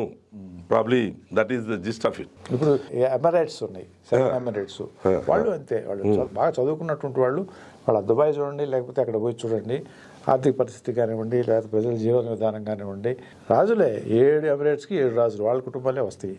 చదువుకున్న వాళ్ళు అంతా మంచి వరల్డ్ అఫైర్స్ తోటి అనుసంధానమైనటువంటి వాళ్ళు, వాళ్ళ పని ఏంటి, వాళ్ళు ఎంతవరకు ఇన్వాల్వ్ అవ్వాలి అనేటటువంటి కనుక నిర్ణయం చేసుకున్నప్పుడు, మరి ఇంత గొడవ జరుగుతూ ఉంది కదా ఈ మధ్య, ఐసిస్ అనో లేకపోతే కాన్ఫ్లిక్ట్స్ జరుగుతూ ఉన్నాయి, పాలస్తీనా కాన్ఫ్లిక్ట్, సిరియా కానీ పాలస్తీన్ కానీ, అటువంటి స్థితిలో అక్కడ ఉండి అంత అభివృద్ధి కనబరుస్తూ మళ్ళీ ముస్లిం కంట్రీస్గా ఉండి షరియా-లాని వాళ్ళు ఇంప్లిమెంట్ చేస్తూ కూడా వాళ్ళు తీసుకున్నటువంటి విధానము, ఆ దూరదృష్టి ప్రజలకు ఇబ్బంది లేకుండా ఒక డిటర్మిన్డ్ ఎఫర్ట్. తర్వాత మీరు సైమన్ బొలావా గురించి రాశారు. ఒక్క దేశానికి స్వాతంత్రం సంపాదిస్తే మనం మహాత్ముడు అన్నాము, 5 దేశాలకు తీసుకొచ్చారు. అదే ఆయన గురించి కాస్త చెప్తారా మా ప్రేక్షకులకు? సైమన్ బొలావేరు మీకు అక్కడ సౌత్ అమెరికా కంట్రీస్, చాలా పూర్ కంట్రీస్, అక్కడ మనకి వెనిజులా, కొలంబియా, ఈక్వెడార్, పనామా, ఇంకొకటి బొలివియా ఈజ్ ఆల్సో కంట్రీ.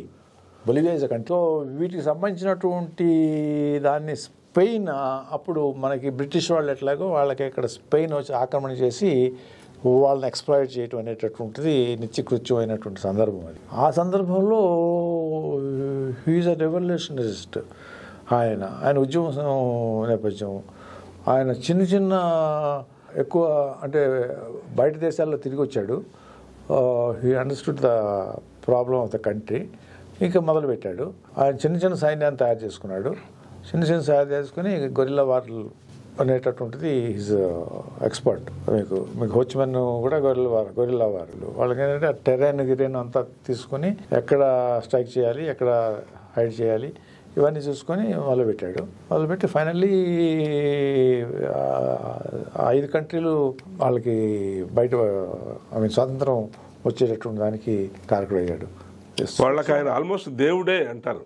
దేవుడు ఆయన విగ్రహం వెనుక కూడా ఎవరిని వెళ్ళనివారట కదా, గౌరవం వెళ్ళరు. ఆయన ముందు నుంచే నడవాలంట, ఆయన ముందు నుంచి నడవాలి. ఇంకా ఏదో ఉంది, అధ్యక్షుడు ఎవరైనా కూడా వారు వచ్చినప్పుడు ఆయన చితాభస్మం ఏదో అధ్యక్షుడు దాన్ని తీసుకుంటాడు. అదే యాజ్ ఎ లెగసీ అందిస్తారట కొత్త రూలర్ ఎవరు వచ్చినా సరే, ఎవరు ప్రీమియర్ ప్రెసిడెంట్ ఎవరు. గ్రేట్ కదా. ఒక 5 కంట్రీస్కి ఇండిపెండెన్స్ తేవడం, అన్ని చోట్ల అంతే గౌరవప్రదమైన ఒక పొజిషన్ సంపాదించుకోవడం, చరిత్రలో మిగిలిపోవడం. ఆయన గురించి మీరు రాశారు, అందులో బాగా రాశారు. తర్వాత మీరు అప్పుడే హోచిమిన్ అన్నారు, సున్యత్ సేన్, హోచిమిన్, యాసర్ అరాఫత్, వీళ్ళు ముగ్గురు వాళ్ళ ఆకాంక్షలు తీరకముందే చనిపోయారు. కానీ వాళ్ళ దేశాల్లో వాళ్ళకి మంచి పేరుంది. వారి గురించి కూడా కాస్త క్లుప్తంగా చెప్తారా? Ho Chi Minh Vietnam communist. ఆయన చైనా సహాయం ఉండేది. తర్వాత మీకు వియత్నాము అమెరికాతోటి ఫైట్ చేసినటువంటిది మనం 70s కూడా చూస్తాం. మనం చాలా సినిమాలు కూడా వచ్చాయి వియత్నాం వారి గురించి. సో వియత్నాంకి సంబంధించినటువంటి దానిలో నాకు అంత గుర్తు రావట్లేదు. కానీ హోచిమిన్ నేను వియత్నాం వెళ్ళాను. నేను హోచిమిన్ ఇంటికి కూడా వెళ్ళాను. నేను వెరీ గుడ్. హోచిమిన్ ఫోటో నా దగ్గర చాలా రోజులు మా ఆఫీస్లో ఉండేది. నేను తెచ్చుకున్నాను. నేను చిన్న కుటీరం. ఐ థింక్ సైగాన్ పేరు కదా ఇప్పుడు హోచిమిన్ సిటీ. సైగాన్ అనే సిటీని హోచిమిన్ సిటీ చేశారు. హోచిమిన్ సిటీలో నేను ఉన్నాను. నేను మరి అరాఫత్, సున్యత్ సేన్, అరాఫత్ గురించి ఎందుకనంటే అరాఫత్ ఇప్పుడు ఇరాక్, అది బేసిక్గా అతని అకృత్యాలు అతనికి ఉన్నా అల్టిమేట్గా అక్కడ ఫైట్ ఏంటంటే ఈ పాలస్తీనియన్స్ గురించే కదా. యాసర్ అరాఫత్ పాలస్తీనే కాదు, అక్కడ బేసిక్ ఏంటంటే వాళ్ళకి పెట్రోలియం వనరులు ఎక్కువ. ఇది అమెరికా కర్ను. ఫైనల్గా ఏం చేశారు, అరాఫత్ న్యూక్లియర్ను ఈ వెపన్స్ ఏమంటారని మన వాళ్ళ దగ్గర కెమికల్ వార్ఫేర్, కెమికల్ వెపన్స్ తయారు చేస్తున్నారని కదా. సద్దాం హుసేన్, మీరు సద్దాం హుసేన్ గురించి చెప్తున్నారు. సద్దాం హుసేన్ బేసిక్గా అక్కడ బ్యాక్టీరియల్ వార్ఫేర్, కెమికల్ వార్ఫేర్, పెద్ద ఇన్వెస్టిగేషన్ టీం వచ్చింది, అది చేసింది ఇది చేసింది, అదేమీ లేకుండా ఆయన్ని క్లోజ్ చేశారు. తర్వాత కువైట్ వార్ ఒకటి ఉన్నట్టుంది కదా, కువైట్ పక్కనే ఇవి రెండు ఇరాను. సో కువైట్ నుంచి డ్రిల్లింగ్ చేసి ఇరాన్ నుంచి క్రూడ్ ఆయిల్ కిందకి వెళ్ళిన తర్వాత అటు వెళ్తాయి అంట. ఇరాక్కి పైపులు అక్కడి నుంచి లాగుతారు. పైపులు ఇవన్నీ అమెరికన్ కంపెనీలు. సో బేసిక్గా అది అని చెప్తారు. పెట్రోల్కి సంబంధించినటువంటి వార్ అది, క్రూడ్ ఆయిల్ అని చెప్తారు. తర్వాత ఆ వెపన్స్ ఇవి అని చెప్పి పెద్ద ఇన్వెస్టిగేషన్ టీం రావడము, అన్ని చోట్ల చేయటము అదేం లేదు. అదేం ప్రూఫ్ లేదు. అల్టిమేట్ గా కెమికల్ వార్ఫేర్ అది ఇదంతా ఇట్స్ ఆల్ కంకాక్టెడ్ థియరీ అంటారు. అరాఫత్ గారి గురించి ఏం మాట్లాడుతున్నారంటే, మనం ఈ పాలస్తీన్ గురించి చాలా రోజులు ట్రై చేశాడు ఆయన. ఒక వరల్డ్ ఒపీనియన్ మొబిలైజ్ చేశాడు. ఆల్మోస్ట్ ఆ క్యాంప్ ట్రీటీ కూడా సైన్ చేశాడు. కానీ ఆయన చనిపోయిన తర్వాత మళ్ళీ జరుగుతుంది పాలస్తీన్, ఇజ్రాయెల్. ఇప్పుడు ఇజ్రాయెల్ అనేటటువంటిది ఆ జ్యూస్కు సంబంధించినటువంటి వాళ్ళ ఒరిజినల్ భూమి అనేది క్రీస్తు పూర్వం 1000 years ముందే అదే వాళ్ళ పురుషత్వం ఏంటది, క్రీస్తు పుట్టినటువంటిది జెరూసలము. వాళ్ళ ఇప్పుడు జ్యూస్ అనేటటువంటి వాళ్ళు ప్రపంచవ్యాప్తంగా ఎమ్మడిగా వాళ్ళు చెప్పాలి, జర్మనీలో కానివ్వండి లేకపోతే పక్కన ఆల్మోస్ట్ యూరోప్ లో అన్ని చోట్ల అకృత్యాలకు గురయ్యారు. వాళ్ళు మరి ఆ హేట్రెట్ వాళ్ళ మీద ఉన్నది. ఒకవైపున క్రిస్టియానిటీ, జుడాయిజంకి సంబంధించినటువంటి ఒక ఫైట్ అక్కడ ఉన్నది. తర్వాతనేమో ఈ కమ్యూనిటీ మొత్తాన్ని కూడా వీళ్ళు తెలివివంతులు. తర్వాత వీళ్ళు ఫైనాన్షియల్ ట్రాన్సాక్షన్స్ ఉంటాయి వీళ్ళకి. వీళ్ళు ఒక అప్పు ఇచ్చారంటే వీళ్ళు మొత్తం వడ్డీతో సహా లాగుతారు అనేటటువంటిది ఒక ఇది ఉంది. మరి అందరికీ హేట్రెట్. దాంతో చిన్న భిన్నమైనటువంటి వాళ్ళు వచ్చి మళ్ళీ ఇజ్రాయెల్ సెకండ్ వరల్డ్ వార్ అయిన తర్వాత ఈ ఏరియా వాళ్ళ ఒరిజినల్ కాబట్టి ఆ ట్రీటీలో ఇటు అందరూ కలిసి Ben Gurion first president of the Israel magic carpet అంటారు యాక్చువల్గా. అంటే ఎవరైనా సరే ప్రపంచంలో ఎక్కడి నుంచి అయినా జ్యూస్ కనుక వచ్చి మాకు స్థలం కావాలంటే ఉండటానికి ఈ ఇక్కడ ఇజ్రాయెల్ అనేటటువంటిది ఆహ్వానిస్తూ వాళ్ళకి తర్వాత వాళ్ళ యొక్క ఎకనామిక్ పవర్ కానివ్వండి, వాళ్ళ తెలివితేటలు కానివ్వండి, ఆ జ్యూస్ అనేటటువంటి వాళ్ళు ప్రపంచంలో ఎవరు అమెరికన్ ఫైనాన్షియల్ సిస్టమ్ని అంత కంట్రోల్ చేసేది కూడా జ్యూస్ అంటారు. కరెక్ట్. అంత అందుకనే వాళ్ళ సపోర్టు అదంతా కూడా వీళ్ళకి ఉంటుంది. సో పాలస్తీనా అనేటటువంటిదేమో ఈ అరబ్ సంబంధించినటువంటి వీళ్ళు ఏర్పాటు చేసుకున్నటువంటి ఇది. ఇక గాజా, వెస్ట్ బ్యాంక్, మెయిన్ Tel Aviv is the capital. Capital దీంట్లో నేను వెళ్ళలేదు కానీ యూట్యూబ్లోను టీవీలో చూస్తూ ఉన్నప్పుడు వాళ్ళ సెటిల్మెంట్స్ అవన్నీ ఉంటవి. మధ్యలో ఇజ్రాయెల్ వాళ్ళ చచ్చిపోయి ఆక్యుపై చేస్తారు. నార్ల వెంకటేశ్వరరావు గారు ఒక పుస్తకం రాస్తారు పాలస్తీనా గురించి. అందులో అంటారు, ఈ ప్రపంచ యుద్ధం ముగిసిన తర్వాత ఒక secret pact British and France Philistines అందరినీ యూజ్ చేసుకొని, అటు జ్యూస్ను ఇటు ఫిలిస్తీన్స్ని యూజ్ చేసుకొని జ్యూస్ కోసం ఒక సీక్రెట్ ల్యాండ్ ఇస్తాము, ఒక 2 నేషన్ థియరీ అనేది ఫిలిస్తీన్స్కి చెప్పకుండా వాళ్ళంతకు వాళ్ళే ఒక సమస్య క్రియేట్ చేసి వదిలిపెట్టారు ప్రపంచానికి అని రాస్తారు ఆయన. బహుశా దట్ ఈస్ స్టిల్ రావణ కష్టం లాగా వండుతూనే ఉంది. ఇది ఇజ్రాయెల్ అండ్ పాలస్తీన్. అదే చెప్పి సెకండ్ వరల్డ్ వార్ తర్వాత కాంప్రమైజ్ ఫార్ములా ఉంది కదా, ఏ నేషన్స్ ఏ వాళ్ళు పంచుకోవాలి, ఎవరెవరు ఏంటి అనేటటువంటి దానిలో ఇజ్రాయెల్ ఏర్పాటు చేయటం అనేది అప్పుడు జరిగింది అనేది నాకున్నటువంటి నాలెడ్జ్ కొద్దిపాటి నాటి. మెన్ గురించి నేను చెప్పాను కదా, మ్యాజిక్ కార్పెట్ ప్రపంచంలో ఇట్లా సఫర్ అయినటువంటి వాళ్ళందరికీ ఏర్పాటు చేసినటువంటి స్థావరం అది. అక్కడ వాళ్ళు అది హక్కుగా ఫీల్ అయ్యారు. ఒరిజినల్ వెళితే వాళ్ళు ఎందుకు అది హక్కుగా ఫీల్ అవుతారంటే, బిఫోర్ క్రీస్తు 1000 years బ్యాక్ మోసెస్ వాళ్ళ జ్యూస్కు సంబంధించినటువంటి సెక్రెడ్ ల్యాండ్ అది ఒరిజినల్గా మాది కదా అనేటటువంటి వాళ్ళ భావన. ఫిలిస్తీన్స్ ఏమంటారు, వాళ్ళు 3000 ఏళ్ల కిందటి నుంచి మేము ఇక్కడే ఉన్నాము, ఇది మా దేశం అని వీళ్ళు అంటారు. పాలస్తీనియన్స్ 3000 ఏళ్ల కింద ఎక్కడ ఉన్నారు అసలు? ఈజిప్ట్ నుంచి వచ్చారట వాళ్ళు. ఈజిప్ట్ నుంచి వచ్చింది వీళ్ళు వచ్చారు, వీళ్ళు వచ్చారు. అప్పుడు అరబ్స్ వాళ్ళు లేరు కదండి అసలు. అరబ్స్ లేరు, ఫిలిస్తీన్స్ అనేటటువంటి earlier than Arabs are very recent. ఫిలిస్తీన్స్ అనేటటువంటి వీళ్ళంతా ముస్లిం వరల్డ్ కిందకి లెక్కగా ఇప్పుడు వచ్చారు, ఇప్పుడు అంతా కన్వర్ట్ అయ్యారు ముస్లిమ్స్ కింద, అప్పుడు కాదు. ఇప్పుడు వీళ్ళకి ఏదైనా జరిగితే వచ్చేటటువంటి కంట్రీస్ అన్ని కూడా ముస్లిం కంట్రీస్ కదా, పార్ట్ ఆఫ్ ముస్లిం. అరబ్ పాలస్తీనియా అనేటటువంటి ముస్లింకి సంబంధించినటువంటి వ్యవహారం అనేది నాకున్నటువంటి అవగాహన. అవును, చాలా వరకు కన్వర్ట్ అయిపోయారు అందరూ. ఇప్పుడు అందరూ ముస్లింసే. అక్కడ గాజాలో మనం అందరూ ముస్లింస్నే చూస్తాం, వేరే వాళ్ళు ఎవరు లేరు. తర్వాత సున్యత్ Sen, okay, China. Sonet Sen ఇప్పుడు మన గాంధీ ఎట్లన్నా సన్నెట్ సేన్ చైనాకి అట్లా అనుకుంటాం ఒకసారి. ఎందుకంటే అంతకుముందు చైనా ఉన్నటువంటి జపాన్ అనుకుంటాను చైనా మీద ఎక్కువ అధికారం దాడులు చేసేది. ఇటువైపు బ్రిటిష్ ఇదంతా ఉన్నది. అప్పుడు ఉద్యమం లేవదీసిన ఆయన సన్నెట్ సేను, ప్రజాస్వామ్యము మాసు పరిపాలన ఉండాలి అని ఆయన కొమిటాంగ్ అనేది ఆయన పార్టీ, కొమిటాంగ్. దాంతో అతను ఒక డాక్టర్, యాక్చువల్గా మెడికల్ డాక్టర్, హాంకాంగ్లో చదువుకుని వచ్చి ఉద్యమం స్టార్ట్ చేసి ఆయన ఒక స్టేజ్కి తీసుకెళ్ళాడు ఉద్యమాన్ని. తీసుకెళ్ళిన తర్వాత కమ్యూనిస్టులు అట్ 1 stage స్టార్ట్ అయ్యారు. మళ్ళీ దీని తర్వాతే కమ్యూనిజం అనేటటువంటి స్టార్ట్ అయింది.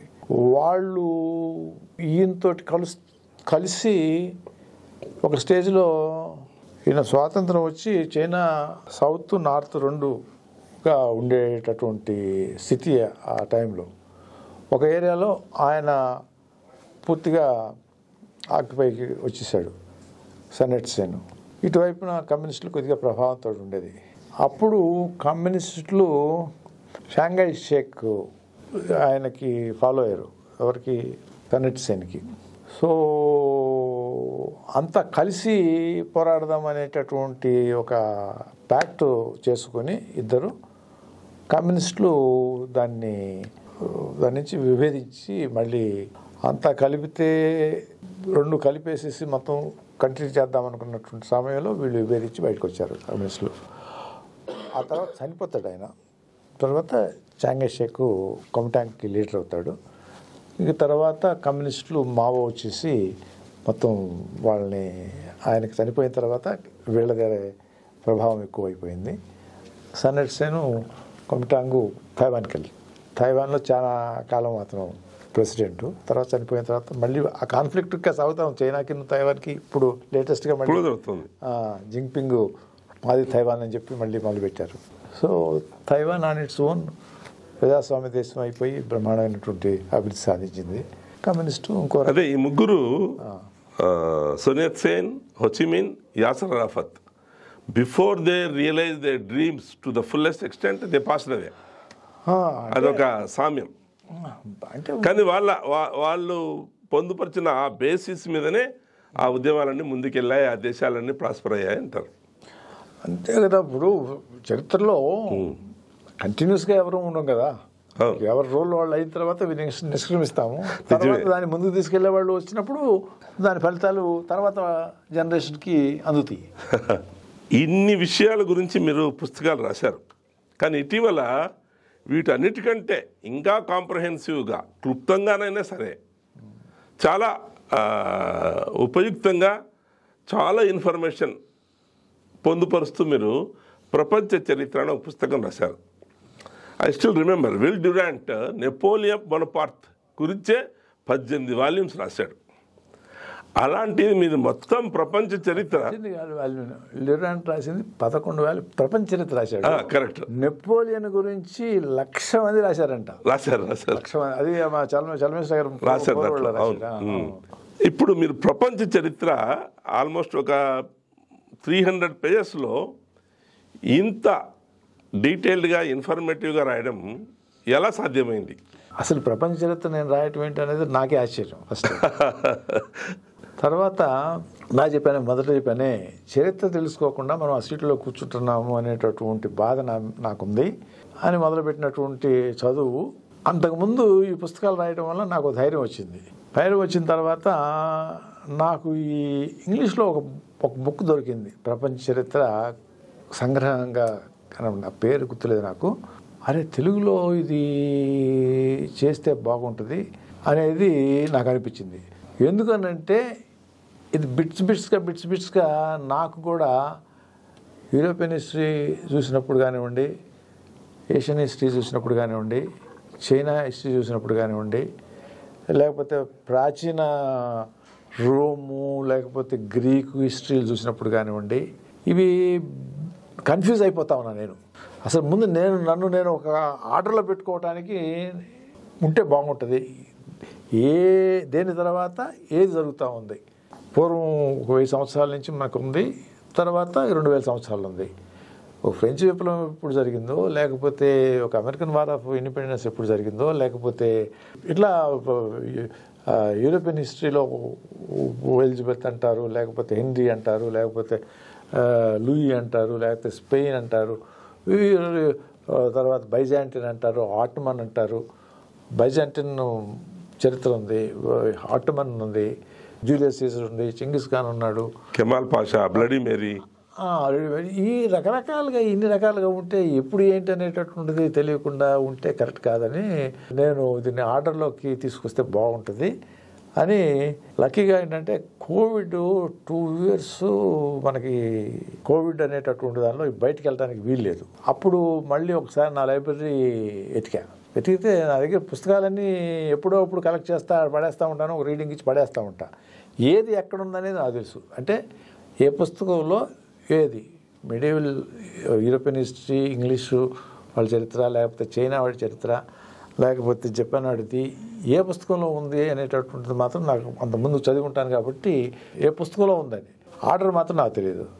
ఇక అప్పుడు మళ్ళీ చదవటం మొదలుపెట్టాను. ఇక ఈ మెసపెటోనియాను, లేకపోతే ఈజిప్టు, లేకపోతే ఈ ఒక్కొక్క కొన్ని చరిత్ర చదివేటప్పుడు 3-4 పుస్తకాలు చదవాల్సి వచ్చేది ఆ చాప్టర్ కోసం. ఏది కరెక్ట్గా నాకు రాయగలిగే స్థితిలో నేను ఉన్నాను అనేటటువంటిది అసెస్ చేసుకోవడానికి ఇప్పుడు ప్రతిరోజు తెల్లవారు 2 గంటల నుంచి 5 గంటలు ఆ 3 గంటలు చదువుతూ ఉంటాడు. 1, 2 సార్లు 3 సార్లు రీడింగ్ ఇస్తేనే కానీ నాకు మళ్ళీ దాంట్లో ఏది అవసరము ఏది అవసరం లేదనేటటువంటిది తెలుస్తూ ఉంది. మెయిన్గా ఏంటంటే కోవిడ్ వలన బయటకి ఎక్కడికి పోయేటటువంటి అవకాశం లేదు కాబట్టి జస్ట్ అంత కాన్సన్ట్రేషన్ చేసేటువంటి అవకాశం నాకు కలిగింది.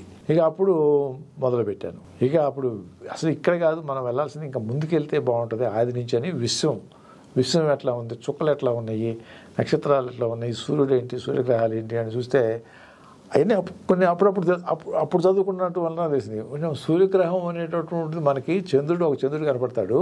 ఒక సూర్యుడు అనేవాడు కొన్ని కోట్ల నక్షత్రాల్లో ఒక నక్షత్రము.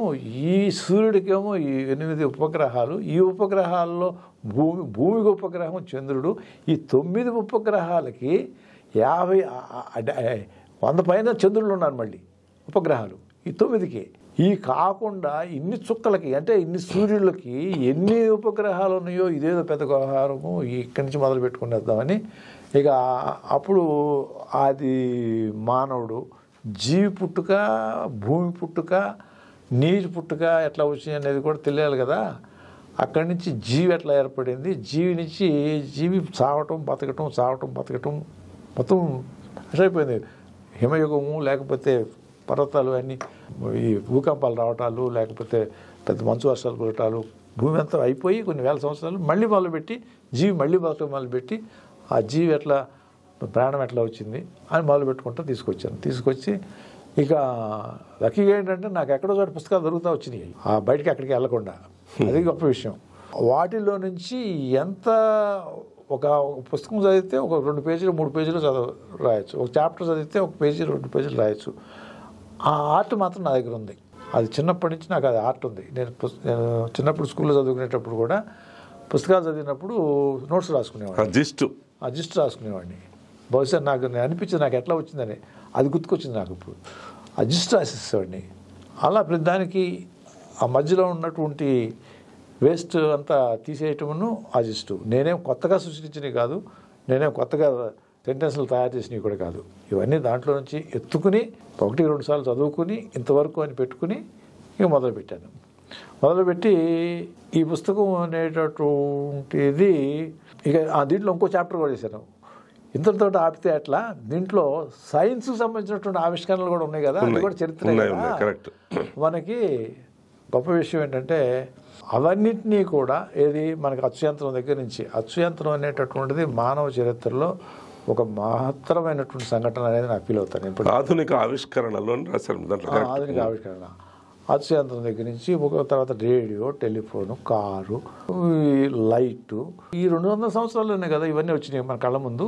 తర్వాత మెడిసిన్కి సంబంధించినటువంటి విషయం. మెడిసిన్ కాబట్టి మైక్రోస్కోప్ అంటేనో లేకపోతే ఎంఆర్ఐ అంటేనో లేకపోతే ఇవన్నీ ఉన్నాయి, శతస్కోప్లు ఇటువంటివి. ఇవి కూడా ఒక పేజీలో 2 పేజీల్లోనో 3 పేజీల్లోనో లేదా 5 పేజీలు 10 పేజీలు అయితే అది కూడా సమగ్రంగా ఉంటుంది అని మొదలుపెట్టారు. వాటిని పెట్టుకున్న ఇంతతో ఆగితే ఎట్లా. ఇప్పుడు అంతరిక్షంలో నెక్స్ట్ ఏంటి, అంతరిక్షం ఇప్పుడు ఎలన్ మాస్క్ దగ్గర ఎలన్ మాస్క్ నెక్స్ట్ ఏమవుతుంది అనేటటువంటిది కూడా మనం చెబితే బాగుంటుంది అనిపించింది. ఆది నుంచి నేటి వరకు దాని తర్వాత కూడా దాని తర్వాత అది కూడా చెబితే బాగుంటుంది కదా అని మళ్ళీ అతకటం మొదలుపెట్టాను. అతను ఫిజిక్స్ ప్రొఫెసరు న్యూయార్క్, ఆయన కాకో ఏదో ఉంది, కాకో ఆయన చెప్తా ఉంటాడు ఫ్యూచర్లో మనం పుస్తకాలు ఇవన్నీ కాదు, మనకి కంట్లో ఒక చిప్ పెడతాడు. చిప్ పెడితే మన బ్రెయిన్లోకి వెళ్ళిపోయి స్టోర్ అయిపోతుంది. మనం మళ్ళీ కళ్ళిట్లో మూసుకుంటే మళ్ళీ మన కళ్ళ ముందు కనపడుతుంది. ఇది రాబోయే రోజుల్లో అంటాడు. తర్వాత ఇక ఫ్లయింగ్ కార్స్నో లేకపోతే ఈ ట్రావెలింగ్ సంబంధించినటువంటి వ్యాక్యూమ్ ట్యూబ్ న్యూయార్క్ నుంచి ట్రావెల్ మినిట్స్లో వెళ్ళేటప్పుడు ఎక్స్పెరిమెంట్ జరుగుతున్నాయి. ఇవన్నీ కూడా రాస్తే వర్జిన్ అట్లాంటిక్ వాళ్ళు చేస్తున్నారు, ఎలాన్ మస్క్ చేస్తున్నారు. ఆ ట్యూబ్ లో వెళ్ళేది ఫాస్ట్ గా అబౌట్ 800 km/h ట్రావెల్ చేయొచ్చు అనేది చూడాలి అది ఎంతవరకు వస్తుంది. అంటే వ్యాక్యూమ్ను మ్యాగ్నెటిక్ ఫోర్స్ తోటి మూవ్ అవుతుంది, profiling with magnetic force. Correct. ఇట్లాంటివన్నీ ఉన్నాయి కదా అని వాటిని కూడా చేస్తే బాగుంటుంది అనేది దీంట్లో పెట్టుకున్నాము. ఒక చాప్టర్ తయారు చేశాను. అదే మీరు చెప్పినట్లు పుస్తకంలో మీరు మొట్టమొదట అనంత ఆకాశాన్ని మనం ఎలా చూస్తాం, ఎలా ఆనందిస్తాం, అక్కడి నుంచి మొదలుపెట్టి భూమి వరకు తీసుకొచ్చి భూమి మీద ప్రపంచం, జీవ పరిణామము, సృష్టి చరిత్ర ఎలా జరిగింది, ఇప్పుడు ఫ్రెంచ్ రెవల్యూషన్ కానీ, అమెరికన్ ఇది కానీ, యూరోపియన్ హిస్టరీ ఏంటి, జపనీస్ హిస్టరీ ఏంటి, చైనీస్ హిస్టరీ ఏంటి, ఇండియా స్వాతంత్ర ఉద్యమం ఏంటి, అన్నీ కవర్ చేశారు. అన్నీ కవర్ చేస్తూ మళ్ళీ దాని తర్వాత దాంట్లో మళ్ళీ అంత మొత్తం కాంప్రహెన్సివ్గా అన్నిటినీ మార్వెల్స్ ఆఫ్ ద ఏరా వాటిని కవర్ చేస్తూ ఒక ఫ్యూచరిస్టిక్ విజన్ కూడా ఇచ్చారు అందులో. కానీ వీటన్నిటినీ ఒకే చోట పొందుపరిచి అయినంత క్లుప్తంగా అద్భుతమైన పుస్తకం అది. నేను when I was working on that I felt it is really very informative. In one book, one source giving all that information. అంత సులభం కాదు కదా అది. దాంట్లో నేను రాసిన తర్వాత అది ఆవిష్కరణ కాలేదు, ఆల్మోస్ట్ 1.5 year అయిపోయింది. ఇప్పుడు మళ్ళీ 2వ ముద్రణకి ఇచ్చాము. నేను దీన్ని ఆవిష్కరించాలనేది నా కోరిక. కానీ అందరూ చెప్పింది ఏంటంటే ఇంగ్లీష్ వర్షన్ కావాలి దీనికి.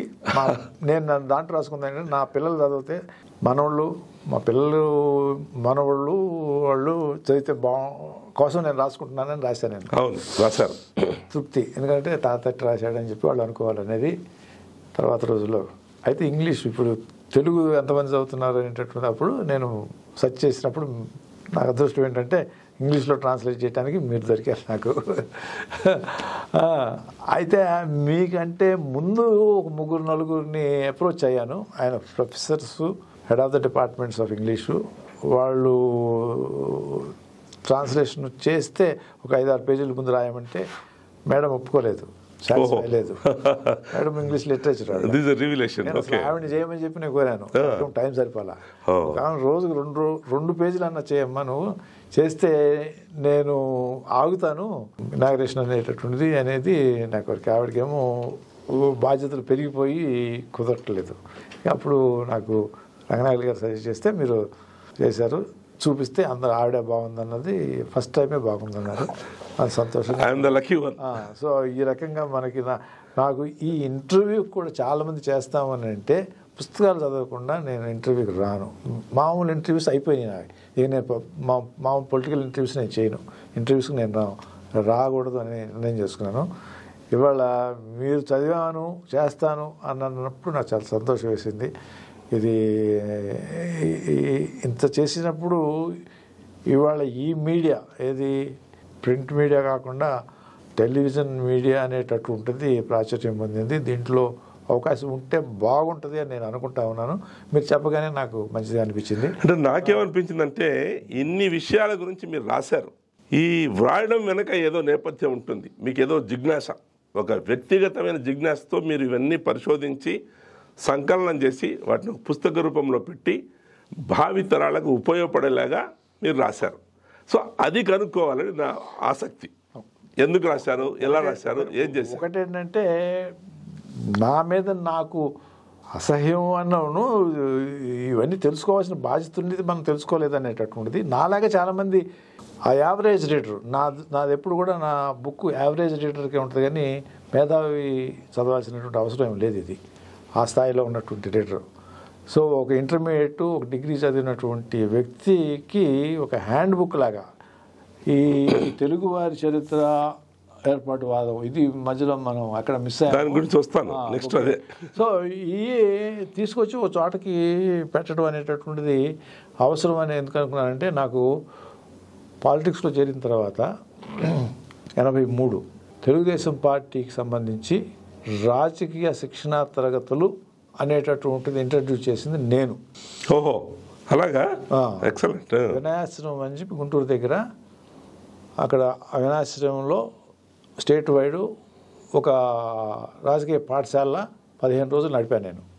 దాంట్లో సబ్జెక్ట్స్ చరిత్ర కూడా ఉంటుంది. ఇట్లాంటి ఉద్దేశం ఏంటంటే పాలిటిక్స్లోకి వచ్చినటువంటి వాళ్ళకి అడ్మినిస్ట్రేషను, రెండోదేమో చరిత్ర, ఇలా సబ్జెక్ట్స్ అవగాహన ఉండాలి అనేటటువంటి ఈ ట్రైనింగ్ ఐడియా మీదని మాకు తెలియదు ఇంతవరకు. ఇప్పుడు మీరు చెప్తే తెలుస్తుంది.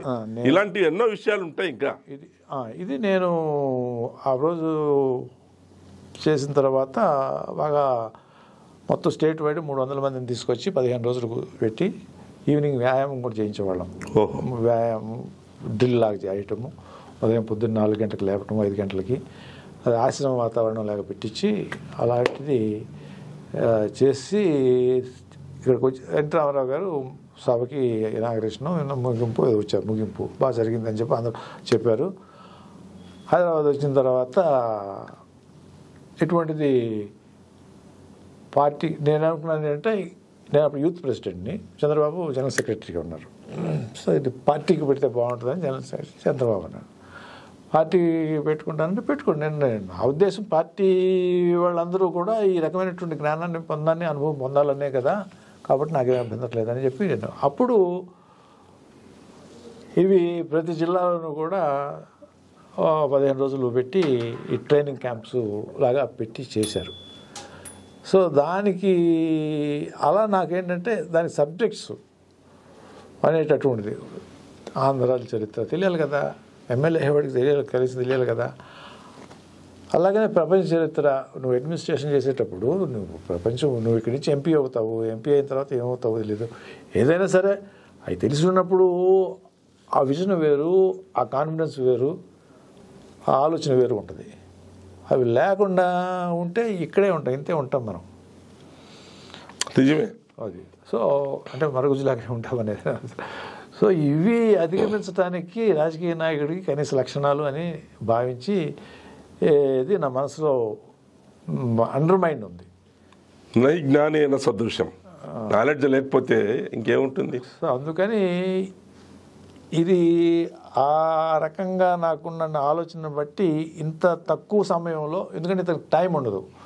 సో ఈ ఈ ఈ పుస్తకం అంటే శాతవాహనులు, ఇక్ష్వాకులు, తర్వాత పల్లవులు, చాళుక్యులు, వస్తాను నెక్స్ట్. సో ఇట్లా ఇంతమందిని చదవాలంటే ఎవరు ఎమ్మెల్యేకి వీళ్ళకి ఎక్కడ ఉంటుందండి? ప్రపంచాన్ని చదవాలంటే ఎట్లా ఉంటుందండి? ఒక రోమన్ హిస్టరీయో లేకపోతే ఒక ఇది చేయాలన్నా, గ్రీకు చేయాలన్నా అంత ఈజీ కాదు అది. సో తీసుకొచ్చి ఒక చోట పెట్టి వదిలేస్తే చదువుకునేవాడు చదువుకుంటాడు. ఇప్పుడు ఈ ప్రపంచ చరిత్ర అనే పుస్తకము ఈ హై స్కూల్ స్టూడెంట్స్ లేదా అండర్ గ్రాడ్యుయేట్స్ వాళ్లకు చాలా ఉపయుక్తంగా ఉంటుందని నాకు అనిపిస్తుంది.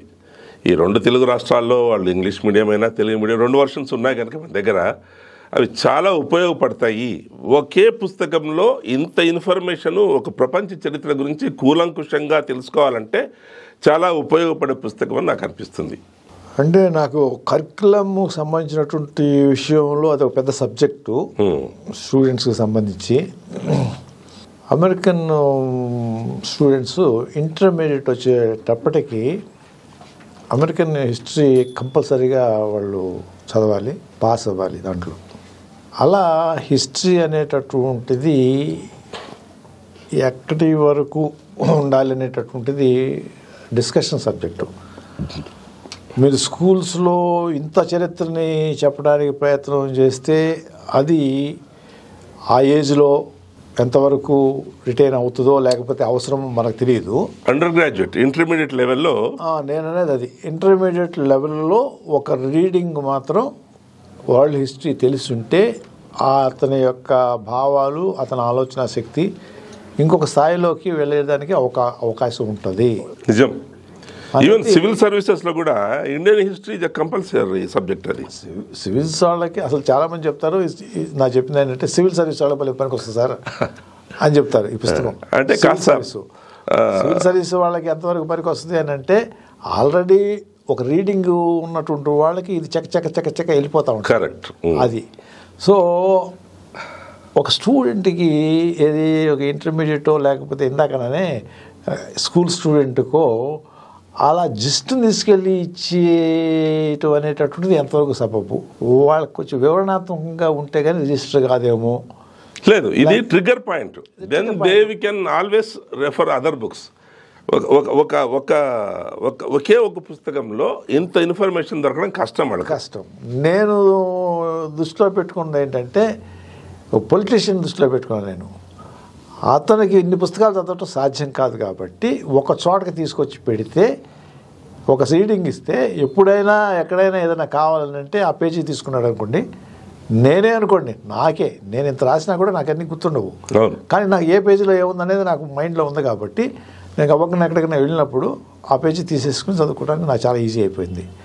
అలానే ఎవరికైనా కానీ ఇంట్లో కనుక ఈ పుస్తకం ఉంటే ఓహో ఒక స్పెయిన్ గురించో లేకపోతే ఒక ఇంగ్లాండ్ గురించో లేకపోతే ఒక చైనా గురించో ఏదైనా ఎక్కడైనా అవసరం అనుకోండి రెఫరెన్స్ టక్కన తీసుకోవడానికి మాత్రం చాలా ఉపయోగపడుతుంది. అవును, అది డౌటే లేదు. అది ఇప్పుడు మరి మనము నాయకుల గురించి, తాత్వికుల గురించి, ప్రపంచ పాలనా వ్యవస్థల గురించి, వీటన్నిటి గురించి తెలుసుకుందాం.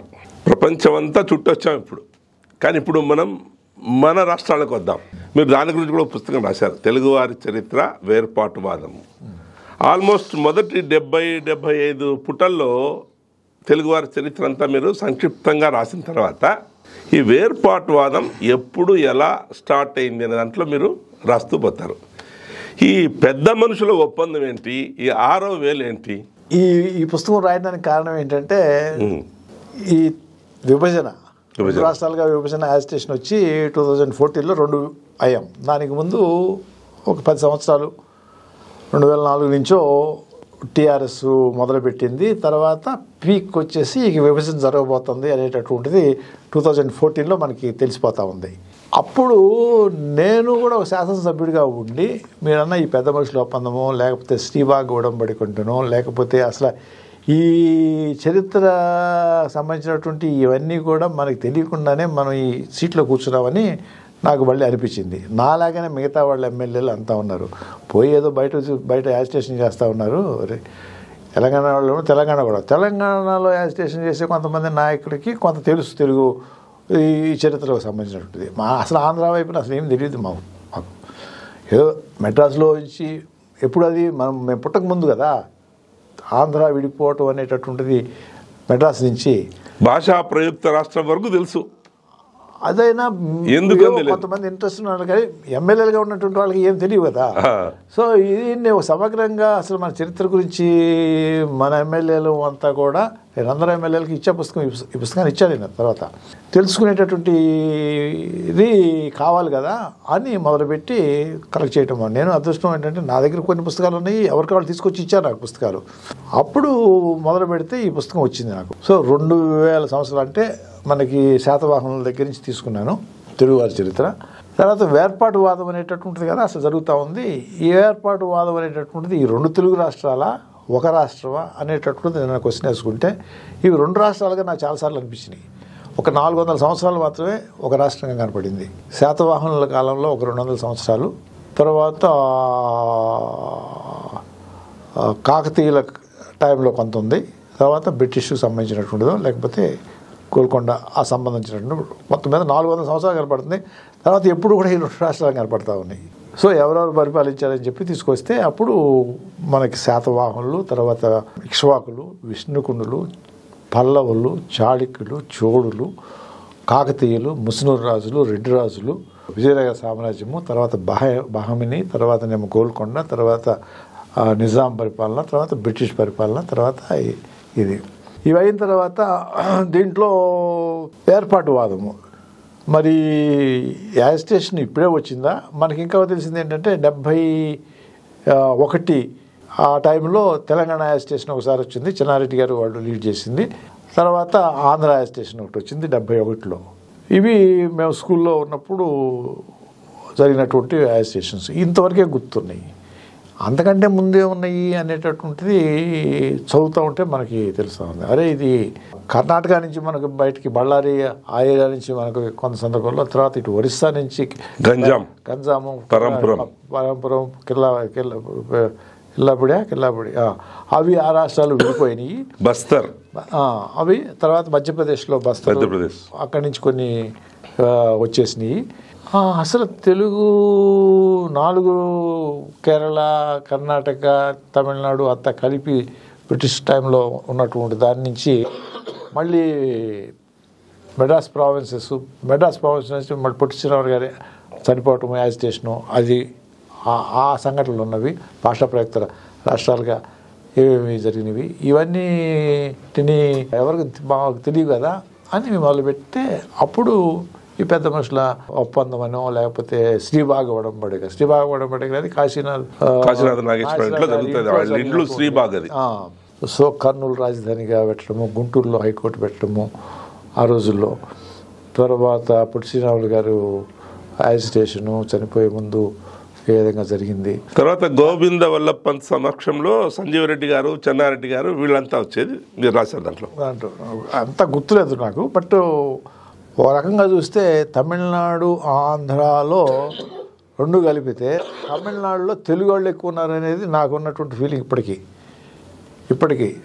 అక్కడ చదివింది ఏంటంటే రాజగోపాలాచారి గారు మెడ్రాసుని ఎటువైపు ఉండాలి అనేటటువంటి దానికోసము ఆయన అథారిటేటివ్గా ఉన్నాడు, కెమెరా పైన ఉన్నాడు కాబట్టి ఆయన ఏం చేశాడు, రికార్డ్స్ అన్నింటిలోనూ కూడా సర్వేకి పంపిస్తే కింద ఉన్నటువంటి ఆఫీసర్స్ అందరికీ కూడా ఇన్స్ట్రక్షన్స్ ఇచ్చేసి మెడ్రాస్ ఏరియాస్ మొత్తం అన్నీ కూడా ఎక్కువ తెలుగు వాళ్ళు ఉన్నటువంటి వాటిని కాదని చెప్పిచ్చేసి తమిళ్లో ఉన్నట్టు రాపిచ్చేసారని చెప్పి ఆ రకంగా చాలా మ్యానిపులేట్ చేశారని విన్నాను నేను కూడా.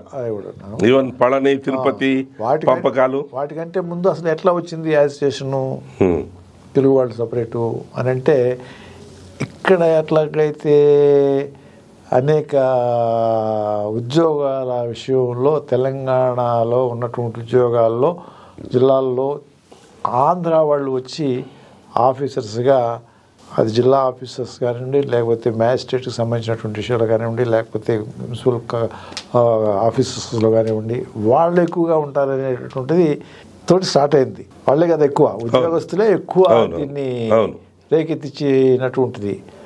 ఇదే రకంగా అయినటువంటి విధానము తమిళనాడును ఆంధ్రాలో జరిగింది. ఇంతమంది మ్యాజిస్ట్రేట్లు ఉంటే 3-4 మ్యాజిస్ట్రేట్లు తెలుగు వాళ్ళు ఉంటారు, ఇంతమంది ఆఫీసర్స్ ఉంటే ఆఫీసర్స్ కలెక్టర్స్ ఉంటే తెలుగు వాళ్ళు ఇంతమంది ఉంటారు అనేది ఒక లిస్ట్ దీంట్లో కూడా ఒక చార్ట్ వేసాను, నాకు గుర్తుంది. చాలా డీటెయిల్గా ఉన్నాయి దాంట్లో ఈ స్టాటిస్టిక్స్, ఆ గణాంకాలు, ఇరిగేషన్, రాయలసీమ, ఆంధ్ర, తెలంగాణ, తర్వాత తమిళనాడులో ఎంతమంది ఉద్యోగస్తులు తెలుగు వారు ఉండేవాళ్ళు, తమిళులు ఉండేవారు, ఉన్నత పదవుల్లో ఎంతమంది ఉండేవాళ్ళు, ఇవన్నీ చాలా డీటెయిల్గా ఉన్నాయి. అవి దొరకటం అనేటటువంటి ఓహో ఇది అసలు స్టార్ట్ అయింది అక్కడ అనేటటువంటి తీసుకుని ఇక ఆ యాజిటేషన్ అంతా కూడా రాసుకున్నాను. దాంతో పాటు ఏమంటే మనకి మిగతా విషయాలు కూడా అవగతం. అదే ఆ సందర్భంలో రాశారు మీరు. సంజీవ్ రెడ్డి గారు, బురుగుల రామకృష్ణరావు గారు, కొండా వెంకటరంగారెడ్డి గారు, చెన్నారెడ్డి గారు వీళ్ళందరూ కలిసి ఒక పెద్ద మనుషుల ఒప్పందం అని గోవింద వల్లభ్ పంత్ సమక్షంలో సైన్ చేస్తారు. ఆంధ్రప్రదేశ్ సమైక్య రాష్ట్రంగా ఆవిర్భవించాలని ఒక 6-7 సూత్రాలు పెట్టి అందులో ఉప ముఖ్యమంత్రి పదవి తెలంగాణ వాడికి ఇవ్వాలి అని. దానికి సంజీవ్ రెడ్డి గారు అక్కడి నుంచే వైలేషన్ స్టార్ట్. ఉప ముఖ్యమంత్రి పదవి అనేది ఒక 6,000 లాంటి దానికే పెద్ద పని ఉండదు, అవసరం లేదని వాడు ఆయనందరినీ కన్విన్స్ చేశాడు అని రాశారు దాంట్లో. ఇప్పటికైనా 6,000 కింద లెక్కే నా అభిప్రాయం. ఇప్పటికేనా ఉప ముఖ్యమంత్రి అంటే ప్రత్యేక పవర్స్ ఏమీ లేవు, ఓన్లీ అది ఒక వాడుకోవటానికి పనికొస్తే కానీ ఒక మంత్రే, అది కూడా అంతే. తర్వాత ఇంకొక వెంకటేశ్వరరావు, ఆదిరాజు వెంకటేశ్వరరావు అని ఒక పుస్తకం రాశాడు ఆయన, ప్రత్యేక రాష్ట్ర ఉద్యమాలు అని. ఆ ఉద్యమాల్లో ఆయన అంటాడు, చాలా వరకు ఉద్యమ నాయకులు ప్రజల్లో అసంతృప్తి, అది ముల్కీ కానివ్వండి, ఉద్యోగాలు కానివ్వండి, ఆర్థికంగా ఏదో వివక్ష అనండి, ఒక సమతుల్యత లేదనుకోండి, ఈ ఉద్యమాల కోసం ముందుకొచ్చిన నాయకులు కొంతమంది కాంగ్రెస్ తీర్థం పుచ్చుకుంటేనో లేదా మంత్రి పదవి దక్కితేనో వాళ్ళ లక్ష్యాన్ని మరిచిపోయి ఉద్యమాన్ని కూడా వదిలేశారు. ఒకటి. రెండోది, నాయకులు ఉద్యమాలు రెండు పరస్పరం ఒకరి నుంచి ఒకరు ఒక లబ్ధి పొందేందుకే ప్రయత్నం చేశారు అని రాస్తాడు ఆయన. అంటే నా పర్స్పెక్టివ్లో రాష్ట్రాలు అనేటటువంటివి ముందు వయబిలిటీ ఉండాలి, అడ్మినిస్ట్రేటివ్ పర్పస్గా. ఇప్పుడు మనకి భాషా ప్రయుక్త రాష్ట్రాలు అనేటటువంటిది ఒక ప్రక్రియ అయినా, లేదు పెద్ద పెద్ద రాష్ట్రాలు. ఇప్పుడు మనం జిల్లాలు చేసాం, మనం ఇంతకుముందు పెద్ద పెద్ద జిల్లాలు ఉండే చిన్న జిల్లాలు చేసాము. అధికారులకి అడ్మినిస్ట్రేషన్కి యూస్ఫుల్గా ఉండేటటువంటి విధంగా చేసుకోవటం అనేటటువంటిది తప్పేం లేదు. ఇప్పుడు యాక్చువల్గా యూపీని కూడా చేయాలి, 4 రాష్ట్రాల్లో 3 రాష్ట్రాల్లో చేయాలి. 2 చేశారు. చరణ్ సింగ్ పట్టుబడితే 2 చేశారు అప్పుడు, ఉత్తరాఖండ్ అండ్ ఉత్తరప్రదేశ్ జరిగినాయి. ఈ రకంగా చిన్న రాష్ట్రాలు చేసుకోవడంలో తప్పేం లేదు, అది అడ్మినిస్ట్రేటివ్ పర్పస్ అనేటటువంటిది. కానీ ఇక్కడ 2, ఒకటేమో ఈ పదవుల కోసం ఉద్యమాలు, ముఖ్యమంత్రి మంత్రి పదవులు ఇవి లేకపోయినట్టు వాళ్ళంతా బయలుదేరారు. చదివాను. కేంద్ర మంత్రులుగా ఉన్నప్పుడు, ముఖ్యమంత్రులుగా ఉన్నప్పుడు వాళ్ళు ఊరికనే ఉంటారు. ఇప్పుడు ఏమైనా అనుకునేవ్వండి, ఈ తెలంగాణ అజిటేషన్ అనేటటువంటిది చంద్రశేఖరరావు గారికి ఆ రోజు మంత్రి పదవి ఇస్తే దెర్ ఇస్ నో ఉద్యమం. అదే రాస్తారు ఆయన దాంట్లో. So it is obvious. కానీ అడ్మినిస్ట్రేటివ్ పర్పస్కి నేనంటాను 2 రాష్ట్రాలు ఉండటంలో తప్పేం లేదంట. నేను దీని మీద వ్యాసం రాశాను ఒక సందర్భంలో. ఎందుకనంటే ఈ 2 రాష్ట్రాలు కాకుండా ఒక రాష్ట్రం ఉన్న నేపథ్యంలో మీకు స్పెసిఫిక్గా చెప్పాలంటే ఆంధ్ర రాష్ట్రం నష్టపోయేదనేది నా అభిప్రాయం, 2 రాష్ట్రాలు కాకపోతే. ఎందుకంటారు? ఎందుకలా? హైదరాబాద్ అంటారు, హైదరాబాద్ మనది కదా అని అనుకుంటారు. నేను హైదరాబాద్ మనది అనుకునేదానికన్నా ఒక రాజమండ్రి, ఒక విజయవాడ, ఒక గుంటూరు, ఒక తిరుపతి డెవలప్ అవ్వకుండా మొత్తం అంతా వచ్చి ఒక చోటకు వచ్చేసేసి సెంట్రలైజ్ ఒకే చోట కేంద్రీకరింపబడింది చేసి నీకు పోలవరం ప్రాజెక్టు అని అంటే 40 సంవత్సరాలు, 30 సంవత్సరాలు, 50 సంవత్సరాలు ఎందుకు ఆగిందంటున్నారు? కంబైన్డ్ స్టేట్ కాబట్టి. ఎవడు ఏ ముఖ్యమంత్రి వచ్చినా ఆంధ్ర నుంచి వచ్చినాడు పోలవరం అని చెప్పడానికి భయం. ఇది ట్రూ. దేవయ్య గౌడ గారు ఇక్కడ ప్రభుత్వం అక్కడ ప్రభుత్వం ఒకటప్పుడు పోలవరం ఇస్తారని ఇంటి మీటింగ్ పెడితే వద్దని వచ్చారు. అలాగా రికార్డెడ్. ఆ స్టేట్మెంట్ నా దగ్గర ఇప్పుడు కూడా నేను చూపించగలను, నా దగ్గర ఉంది. అప్పుడు మన ఎర్రన్నాయుడు కేంద్ర మంత్రి ఇంట్లో మీటింగ్ పెడితే ఆయన వద్దని వచ్చారు. ఎందుకనంటే తెలంగాణలో ముంపు ప్రాంతం ఉంది కదా, తెలంగాణలో వ్యతిరేకం. అలా ఐఐటి ఐఐఎం ఏదొచ్చినా తెలంగాణకే మొదలుపెట్టారు. ఒక విజయవాడ పోలవరము, లేకపోతే విజయవాడ గుంటూరు, లేకపోతే అక్కడ ప్రాజెక్టులు, లేకపోతే ఏదొచ్చినా ఇక్కడ తెలంగాణ హైదరాబాద్ చుట్టూతా. సో ఆ రకంగా నష్టపోయింది, ప్రాంతం నష్టపోయింది. తర్వాత ఇప్పుడు ఏదో అమరావతిని కొత్త క్యాపిటల్ అనేటటువంటిది వచ్చే అవకాశం ఉంది కదా. ఎన్ని ఎయిర్పోర్ట్లు అక్కడ డెవలప్ అయినాయి. ఇప్పుడు పోలవరం మొదలైంది. వికేంద్రీకరణ చాలా అవసరం. ఒకే స్టేట్లో ఉన్నా కూడా వేరే వేరే చోట్ల అభివృద్ధి పరచాలి. అవసరాన్ని బట్టి వీటిని అధిగమించేటటువంటి ధైర్యము, శక్తి లేదు నాయకత్వానికి. అటువంటి వీక్ నాయకత్వం అంటా నేను. సో దీన్ని బయటపడాలంటే తర్వాత అక్కడ భూముల రేట్లు ఎంత పెరిగినాయి, తర్వాత ప్రతి టౌన్ పెరిగినప్పుడు ఎక్కడికక్కడ ఈ మైగ్రేషన్ ఆగిపోయి ఎక్కడికక్కడ అక్కడ భీమవరం అంటేనో, లేకపోతే తాడేపల్లి గూడెం అంటేనో, లేకపోతే ఏలూరు అంటేనో, లేకపోతే రాజమండ్రి అంటేనో, గుంటూరు అంటేనో, తెనాలి అంటేనో అక్కడక్కడ ఉండిపోయారు. నెల్లూరు అంటేనో అక్కడ రేట్లు పెరిగినాయి, అక్కడ డెవలప్మెంట్ స్టార్ట్ అయ్యింది. మధ్యలో ఈ ప్రభుత్వం వచ్చి అమరావతిని ఆపటం అనేటటువంటిది జరిగినటువంటిది మన కళ్ళ ముందు కనపడతా ఉంది. కాకపోతే ఇవన్నీ వచ్చి ఉండేవి కావు కంబైన్డ్ స్టేట్ అయితే అంటా నేను. అన్ని ప్రాంతాలు అభివృద్ధి చేయడానికి ఇప్పుడు ఒక ఆస్కారం ఉంది విడిపోయినందువల్ల. వైషమ్యాలు అక్కర్లేదు, అన్ని చోట్ల అన్ని ప్రాంతాలు అభివృద్ధి చెందాలని మీ అభిప్రాయం. అన్నదమ్ముల్లాగానే విడిపోవాలి, నా స్టేట్మెంట్. అన్నదమ్ముల్లాగా విడిపోవాలి. అన్నదమ్ములు విడిపోయిన తర్వాత అభివృద్ధి అందులో 1956 మార్చిలో నిజామాబాద్ ఒక పల్లెలో నెహ్రూ గారు మాట్లాడుతూ మొత్తం ఆంధ్రాను తెలంగాణను విలీనం చేయాలనుకున్నాము అంటారు.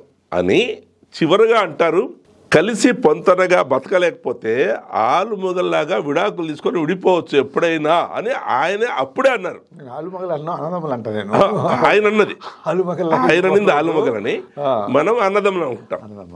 కానీ అప్పటికే ఆయనకి ఎక్కడో మనసులో ఒక శంక ఉన్నింది అని నాకు అనిపిస్తుంది. ఆ స్టేట్మెంట్ నిజామాబాద్ ఓపెన్ పబ్లిక్ మీటింగ్లో అలా ఆయన చెప్పకపోయినా బయట వీళ్ళతో మాట్లాడుతూ అలా అన్నాడట. అదే ఈ పుస్తకంలో ఉంది. అది ప్రత్యేక రాష్ట్ర ఉద్యమాల్లో ఆదిరాజు వెంకటేశ్వరరావు గారు రాశారు. అంతేకాకుండా మొత్తం ఈ వేర్పాటువాదంలో కొందరు వ్యక్తులు, వాళ్ళ కుటుంబాలు, వాళ్ళు మంత్రులైతేనో, వాళ్ళు ముఖ్యమంత్రులు అవుతానో, వాళ్ళు కేంద్ర మంత్రులు అవుతానో, లేదా వాళ్లకు సంపాదించుకునే ఆస్కారం ఉంటేనో ఉద్యమం వదిలేసి మిగతా వాటి వెనుక పరిగెత్తేవారు అని కూడా ఆయన అక్కడక్కడ రాస్తాడు. నేతలకు వచ్చేటప్పటికీ వాళ్ళకి పదవులే ముఖ్యం అనేటటువంటి దానిలో ఎటువంటి సందేహం లేదు. అంతవరకు గ్యారంటీ. మన కళ్ళ ముందు కనపడింది, చూసాము. ఆ రోజు విజయరామారావు గారు తెలుగుదేశంలోకి వచ్చి హైదరాబాద్లో నిలబడి గెలవటం వల్ల వచ్చినటువంటి పరిణామ క్రమంలోనే ఈ 2 రాష్ట్రాలు ఏర్పడినాయని అనిపిస్తుంది. అలాగా అంతే కదా ఒక పర్టికులర్ ఇండివిజువల్ వల్ల. ఓహో. ఆయన వెలమ ఆయన ఎప్పుడైతే గెలిచాడో ఆ స్థాయిలో గెలిచినటువంటి వ్యక్తికి చంద్రబాబు మంత్రి ఇచ్చాడు. చంద్రశేఖరరావు మంత్రి అంతకుముందు చేసినటువంటి వాడిని చంద్రశేఖరరావు మంత్రి ఇవ్వాల. సో అక్కడే ఆ బీజాలు పడ్డాయి. ఆ ఇంటికి పోయి ఇక పుస్తకాలు అటక మీద పుస్తకాలు దులిపాడు. చంద్రబాబు తర్వాత పంపించాడు, నేను వేరే ఏదో పదవి ఇస్తాను, డిప్యూటీ స్పీకర్ సంథింగ్ ఏదో. ఆ ఇల్లు దగ్గర ఇదిగో పుస్తకాలు తీస్తున్నాను, తాడు కడుతున్నాను, ఇంటూ కడుతున్నాను, కొండకి వస్తే వచ్చుద్ది లేకపోతే తెగుద్ది, ఇది మాట అన్న ఆయన వెళ్ళిన వాళ్ళ దగ్గర. ఎవరు? చంద్రశేఖరరావు గారు. ఏంటి ఆ పుస్తకాలు? చరిత్ర. సో ఇది ఒక రకంగా నేతల వ్యక్తిగత స్వార్థమే అయినా బట్ 2 ప్రాంతాలుగా విడిపోవడం కూడా ఒక రకంగా మంచిదే అయింది, ఒక సమతుల్యమైన అభివృద్ధికి. అంటే అంతా ఒక చోట కాన్సన్ట్రేట్ చేయటం అనేది కరెక్ట్ కాదు. మీకు ఒకటే చెప్తున్నా, పోలవరం అనేది ఇవాటి కాదు, ఎప్పటికీ ఎవరు ఏ నాయకుడు మాట్లాడడు. అదే అంటే ఆదిరాజు గారు ఏమంటారంటే, ఎన్ని ఉద్యమాలు జరిగి ఎంతో అమాయక ప్రజలు బలైపోయిన తర్వాత కూడా పదవి చూపిస్తూనే వీళ్ళు ఎందుకు పరిగెత్తిపోయి పదవులను తీసుకొని ఉద్యమాన్ని వదిలేస్తారు, అది సబబు కాదు కదా అంటాడు ఆయన ఆ పుస్తకంలో. అది నైజం, అది నైజం, అది నాయకుల యొక్క నైజం అది. తర్వాత మీరు వేర్పాటువాదంలో అందరు ముఖ్యమంత్రుల గురించి సంక్షిప్తంగా ఒక సమీక్ష రాశారు. అందులో రామారావు గారు ఉన్నారు, సంజీవయ్య గారు ఉన్నారు, సంజీవ్ రెడ్డి గారు ఉన్నారు, రాజశేఖర రెడ్డి గారు ఉన్నారు, చంద్రబాబు గారు ఉన్నారు. కానీ మీరు ఒక తెలుగుదేశం పార్టీ సభ్యుడిగా ఉండినా కూడా ఒక ఆబ్జెక్టివ్ అవుట్లుక్తో విశ్లేషించారు. చాలా క్లుప్తంగా, సునిశ్చితంగా, విశ్లేషణాత్మకంగా, అక్కడెక్కడే కానీ you have not taken the sides. అది ఎలా సాధ్యమైంది మరి మీకు? ఇప్పుడు ఒక రచయితగా ఉండేటటువంటి లక్షణాలు బేసిక్గా నా రచనకు ఒక విశ్వాసం కల్పించాలి. నేను నా ఇష్టం వచ్చినట్టు రాసుకోవటం అనే క్రెడిబిలిటీ అది లేకపోతే నేను నిజం చెప్పినా కూడా నమ్మరెవరు. Okay, but it's principle, actually principle. దానికోసం నేను ఏది చేసినా, ఏది రాసినా, ఏది అవలంబించినా ఆ క్రెడిబిలిటీ లేకుండా పరువు పోతే చనిపోయినట్టు మనిషి జీవనం వేస్ట్ అనేటటువంటిది. అది నిలబెట్టుకుంటేనే నీకు మనిషి జీవించినట్లు లెక్క. కానీ ఎంతమంది అలా ఆలోచిస్తారు? ఇటీవల ఎటు చూసినా అంత అవాకులు చవాకులు అబద్ధాలే అయిపోయాయి మొత్తం. అది ఇండివిజువల్ మనస్తత్వం. అది పుట్టుకతోటి వచ్చిందా, లేకపోతే సమాజాన్ని చూసిన తర్వాత డెవలప్ చేసుకుందో, లేకపోతే వీటన్నిటికంటే మించి ఒక మనసు ఉంటుంది. ఆ మనసు చెప్పినట్టు చేయటం అనేటటువంటిది ఒక తృప్తి, ఒక ఆనందము. దీనిలో భాగమే అది అనుకుంటాను నేను, అంతే. అది గొప్పనో లేకపోతే ఇంకోటి, నాకు ఇది తృప్తి. ఇంకొకటి డబ్బు సంపాదించడం తృప్తి అవ్వచ్చు, ఇంకో రకమైనటువంటి తృప్తి ఉండొచ్చు. ఆ తృప్తి ఉండాలి కదా మనిషికి. మీరు 83లో శాసనసభ్యుడిగా ఎన్నికయ్యారు. 83 91లో పార్లమెంట్ సభ్యుడు, మధ్యలో మంత్రి పదవి వేరే చేశారు. ఈ మూడింట్లో మీకు సంతృప్తినిచ్చిన కాలం ఏది, పదవి ఏది? నేను 87 నుంచి 89 మంత్రిగా ఉన్నప్పుడు, తర్వాత 94 వరకు తెలుగుదేశంలో ఉన్నప్పుడు కానివ్వండి, ఒకటేంటంటే తృప్తినిచ్చింది అనేటటువంటి దానికి ఆ ఒక్క టైమే అనే కంటే కూడా ఎంటైర్ పీరియడ్లో నేను 83లో రామారావు గారి దగ్గరికి వచ్చి ఎమోషనల్గా పార్టీలో చేరిన తర్వాత అండర్ కరెంటు ఒకటి ఉంటుంది నాకు.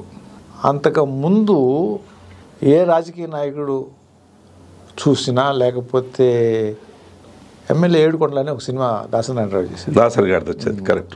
సో రాజకీయ నాయకుడు అంటే అక్కద్దరు పంచి కట్టుకుని టోపీ పెట్టుకుని గెస్ట్ హౌస్లో కూర్చుని లంచాలు తీసుకుని అమ్మాయిలతోటో లేకపోతే ఇష్టం వచ్చినట్టు ఆ రకమైనటువంటి వాతావరణం ప్రబలి ఉంది. రాజకీయ నాయకుడు అంటే అతను వేస్ట్ ఫెలో అనేటటువంటి ఒక ప్రబలం ఉంది. అవినీతి పరుడనో లేకపోతే రకరకాలైనటువంటి సమాజంలో చూసి, పేపర్లో చూసో, లేకపోతే ఎట్లాగో పేపర్ల ప్రభావం చాలా ఉంటుంది. నేను యంగ్స్టర్నే కదా. సో రాజకీయ నాయకుడు అంటే ఇలా ఉండకూడదు బేసిక్గా అనేటటువంటిది అభిప్రాయం. తెలుగుదేశం ఆ టైంలో వచ్చింది. ఇన్స్పిరేషను.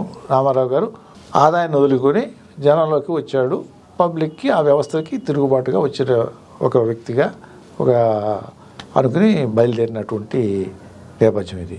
సో ఎప్పుడైనా ఈ రాజకీయంలో నుంచి ఇది పర్మనెంట్ కాదు కదా, ఒక మంత్రి ఉండొచ్చు, లేకపోతే ముఖ్యమంత్రి అవ్వచ్చు, తర్వాత మనం నిష్క్రమిస్తాం. ఆ నిష్క్రమించినప్పుడు మనం ఇదిగో ఈ ఎమ్మెల్యే ఏడుకొండ ఏదో ఉంది సినిమాలో అటువంటి నాయకుడిగా ఉండకూడదు, చరిత్రలో అలా మిగిలిపోకూడదు. చరిత్ర అని కూడా అనద్దు, తెలిసిన బయట ఎవడన్నా మన మన మన మన ప్రెజెన్స్లో కాకుండా మన ఏమంటే మన ఆప్షన్స్లో వెనక మాట్లాడుకునేవాడు ఇక్కడికి వచ్చి దండం పెట్టొచ్చు, ఇక్కడికి వచ్చి మనని పొగడొచ్చు, ఏటు కానీ ఆడు ఎదరా అంటాడు బయటికి. ఎందుకంటే అది చేసేవాడు కాబట్టి, అది వాస్తవం కాబట్టి అనేస్తాడు. వీడి దగ్గర పనిచేసేవాడే అంటాడు బయట, తెలుసు కాబట్టి. సహజం, చాలా సహజం అది. డ్రైవర్ అంటాడు, లేకపోతే అటెండర్ అంటాడు, లేకపోతే దగ్గరికి వచ్చేటటువంటి ఫాలోయర్ కూడా బయటకు పోయి తిడతాడు. అలా అనిపించుకోకుండా బయటకు వచ్చేయాలి అనేది నా మైండ్లో ఉన్నటువంటి అండర్ కరెంట్ లైన్. అది ఎప్పుడు నన్ను హాంట్ చేసింది. తర్వాత అది ఇప్పటికీ నేను ఆ మాట అనిపించుకునే బయటకు వచ్చాననేది నేను ఫీల్ అవుతాను. నాకు తృప్తి ఇందాక అన్నారు కదా, తృప్తినిచ్చినది అది నాకు తృప్తి అంటానికి ఎటువంటి సందేహం లేదు. మొదట చెప్పారు మీరు మచ్చ లేకుండా అని, అదే నేను అనలేదు, మీరు అన్నారు. నేను అనుకుంటే అది కరెక్ట్ కాదు. మీరు అనగలిగారు అనేది అదే స్థితిని నేను అలా ఖాయం చేశాను, మచ్చ లేకుండా అని మీరు అన్నారు. అదే నేను మాట నేను నా నోటి నుంచి రాకూడదు, అంటాడా లేదా అనేది నేను చూసుకుంటా. మీరు అన్నప్పుడు నేను సంతోషిస్తా. ఆ సంతోషం కోసం నేను అదే తృప్తి అంట. మరి ఇప్పుడు క్రియాశీల రాజకీయాల్లోకి మళ్ళీ రావాలనే ఉద్దేశం ఏమైనా ఉందా? క్రియాశీల రాజకీయాలు నాకు అవసరమే లేదు. ఒకటి, చాలామంది ఉన్నారు, వాళ్ళు చేస్తారు. సేవాశీల రాజకీయాల్లోకైతే సేవాశీల రాజకీయాలు అనేటటువంటివి కూడా సేవ చేసేటటువంటి వాడు చెప్పుకోకూడదు అనేది నా అభిప్రాయం. Very good. చేస్తే చెయ్యి, అంతేగాని నేను సేవ చేస్తున్నానని చెప్పి దానికి ఒక ఇనాగ్రేషను, దానికి ఒక ప్రచారము చేయాల్సిన అవసరం ఏముంది? నా జీవితంలో చాలా చూశాను కాబట్టి బహుశా నేను వీటిని గురించి ఇట్లా చెప్పగలుగుతున్నానేమో, లేకపోతే నేను చెప్పలేకపోయి ఉండేవాడిని. నిజమే, నేను కూడా. కాబట్టి నేను అన్నీ అనుభవించి ఇవాళ ఈ స్థితిలో ఉన్న దానికి భగవంతుడికి నేను కృతజ్ఞత చెప్పుకుంటూ ఉంటాను. ఇది మాత్రం ఈ స్థితి నుంచి ఇంకో స్థితిలోకి వద్దయా, ఈ స్థితిని వెళ్ళే వరకు కంటిన్యూ చేసి చాలు, నాకు దీని నుంచి మళ్ళీ మైండ్ డివేట్ చేయొద్దు అనేది నేను దేవుడికి వేడుకునేటటువంటి ప్రార్థన. దేవుడు ఉన్నాడో లేదో తెలీదు, ఆ శక్తికి నేను అంట. తుల్య నిందాస్తుతి మౌని అంటారు. అంటే ఓ ముని అనేవాడు ప్రైజ్ పొగడ్తను కానీ తెగడ్తను కానీ రెండింటినీ సమానంగా తీసుకుంటాడు అని. అంటే మీరు బహుశా ఆ స్టేజ్కి చేరిపోయారు ఇప్పుడు ఆల్రెడీ. ఇప్పుడు తెగడతా నేను ఇప్పటికీ నేను ఒప్పుకోలేను. పొగడతంటే లోపల ఆనందం ఉంటుంది ఎవరికైనా కూడా. ఓకే, ఆ పొగడత నిజమా కాదా అనేటటువంటిది నేను అసెస్ చేసుకుంటాను. దానికి అరుగుండా లేదా కాదా అనేది మాత్రం నా నిత్యం మళ్ళీ ఆలోచన చేసుకుంటాను. ఒక తాత్వికవేత్తగా, రాజకీయవేత్తగా మరింత ఈ సమాజానికి, మన రాష్ట్రానికి, మన దేశానికి, ఈ ప్రపంచానికి కూడా మీరు ఉపయోగపడాలని ఆకాంక్షిస్తున్నాను. తర్వాత ఇలాంటి మంచి మంచి పుస్తకాలు మన రాష్ట్రం గురించి కాకుండా మొత్తం వేరే దేశాల పాలనా వ్యవస్థలు, నాయకుల గురించి, ప్రపంచ చరిత్ర గురించి కూడా ఒక మంచి పుస్తకం రాశారు. ఇలాంటి పుస్తకాలు మరింత మీరు ముందుగా రాయాలని నేను ఆశిస్తున్నాను. ఒకే ఒక్క పుస్తకం గురించి నేను మాట్లాడలేదు, దాని గురించి మీరు ఏమైనా మాట్లాడదలుచుకున్నారా? ఒక చరిత్ర కొన్ని నిజాలు. ఒక చరిత్ర కొన్ని నిజాలు అని చెప్పి నేను హెడ్డింగ్ పెడితే కొంతమంది కొన్ని నిజాలు అని అంటే కొన్ని దాచిపెట్టినట్ట అన్నారు. అందుకని ఈ పుస్తకం మళ్ళీ ఇప్పుడు ఇది 4 సార్లు ముద్రించారు. ఓకే, 5వసారి నేను ఈ మధ్య రాశాను. ఒకసారి ట్రైన్లో వెళ్తా ఉంటే దానికి అట్ట వేసుకుని చదువుతున్నాడు ఒక ఆయన. ఓహో, ఏం పుస్తకం అని అడిగాను నేను. నెల్లూరు ఆయన. అయితే ఈ పుస్తకం అని చెప్పాడు. అంటే అప్పుడు నేను తెలుగుదేశం నుంచి బయటకు వచ్చాను, నా పుస్తకం చదవాలంటే కొంచెం భయపడతా ఉంటారు అనమాట. సో అది వదిలిపెట్టండి. తర్వాత ఒక చరిత్ర కొన్ని నిజాలు అని అన్నారు కదా. సో దీంట్లో కొన్ని పాయింట్స్ నేను మిస్ అయ్యాను. నేను ఎలా మిస్ అయ్యానంటే కొన్ని కాదు అన్ని నిజాలే అయ్యి యాక్చువల్గా అన్ని నిజాలే అని పెట్టాలి. సో బ్రాకెట్లో అన్నీ అని పెట్టి మళ్ళీ ఇప్పుడు ముద్రిస్తున్నాను. ఓకే.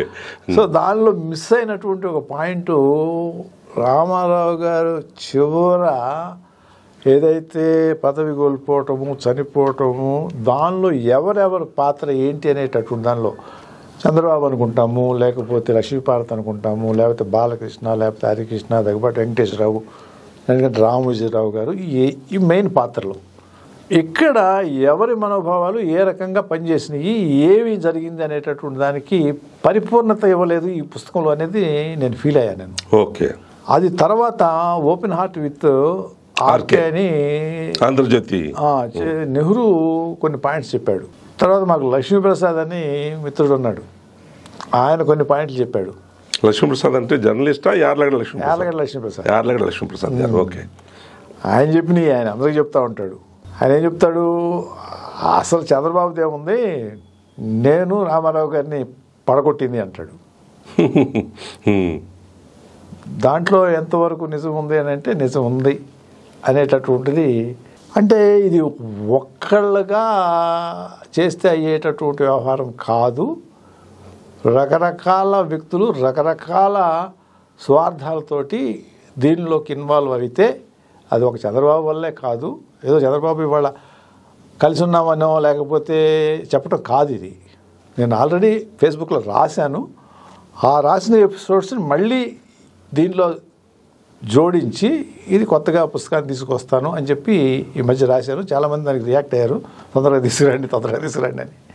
సో ఆ రకంగా ఆ పుస్తకంలో జరిగినవి ఎవరైనా విభేదిస్తే నేను రెడీగా ఉన్నాను. ఎవరికి విభేదించేటటువంటి సాహసం లేదని, ఎవరు ఖండించేటటువంటి సాహసం లేదు అనేది నా అభిప్రాయము.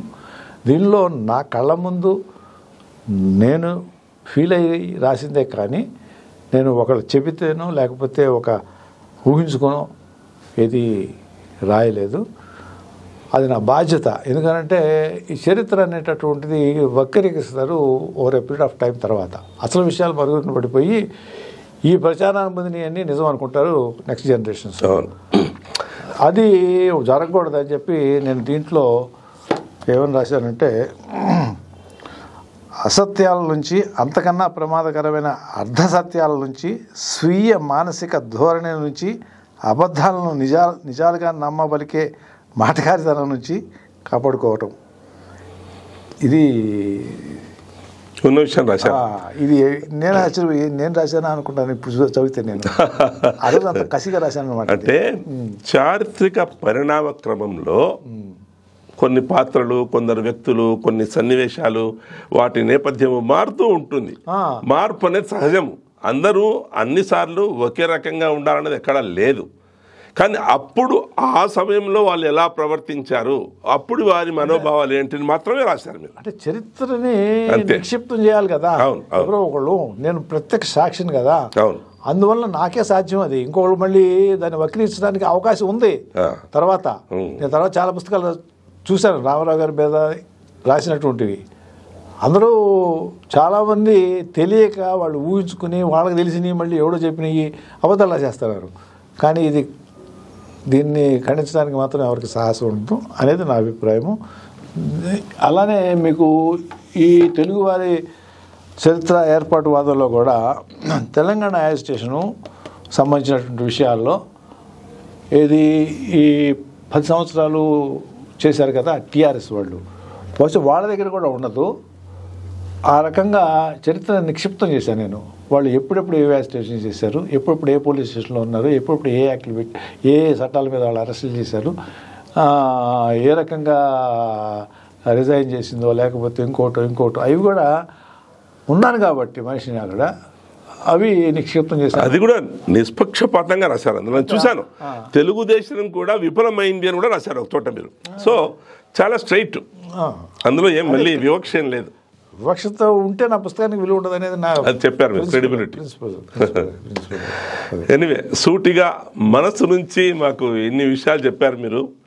కానీ మీ సాహిత్య సేవ, తత్వసేవ, సమాజ సేవాశీలత ఇంకా కొనసాగాలని, ఇంకా మున్ముందు కూడా మీరు ఇలాంటి పుస్తకాలు రాయాలని, ఎన్నో మంచి పనులు చేయాలని. పుస్తకాలు రాసే ఓపిక మాత్రం లేదు. నేను ప్రస్తుతం నేనేమో I'm enjoying life. Okay, enjoying life with, నేనేంటంటే నాకు మా చిల్డ్రన్స్ తోటి ఆ వయసులో నేను లేను వాళ్ళ దగ్గర. వాళ్ళు ఏం చదువుతున్నంత కూడా నాకు తెలియదు. నిజంగా నమ్మపోవచ్చు. మా అబ్బాయి అమ్మాయి ఏ క్లాస్ అనేది నాకు తెలియదు. ఆ రకంగా ఆ రోజుల్లో ఉంది. ఇవాళ నేను గ్రాండ్ చిల్డ్రన్, అబ్బాయి పిల్లలు ఇద్దరు ఉదయం లేస్తే వాళ్ళతోటి ఉంటాను, వాళ్ళు స్కూల్కి తీసుకెళ్లే వరకు. తర్వాత నైట్ వచ్చిన తర్వాత మళ్ళీ సాయంత్రం పడుకోవే దగ్గర కూడా కథ చెప్పి వాళ్ళకి స్టోరీ చెప్పాలి. రోజు రాత్రి కూడా కథ చెప్పి వచ్చాను, నేను కథ చెప్పి పడుకోబెట్టాను. అలా ఐఎమ్ ఎంజాయింగ్.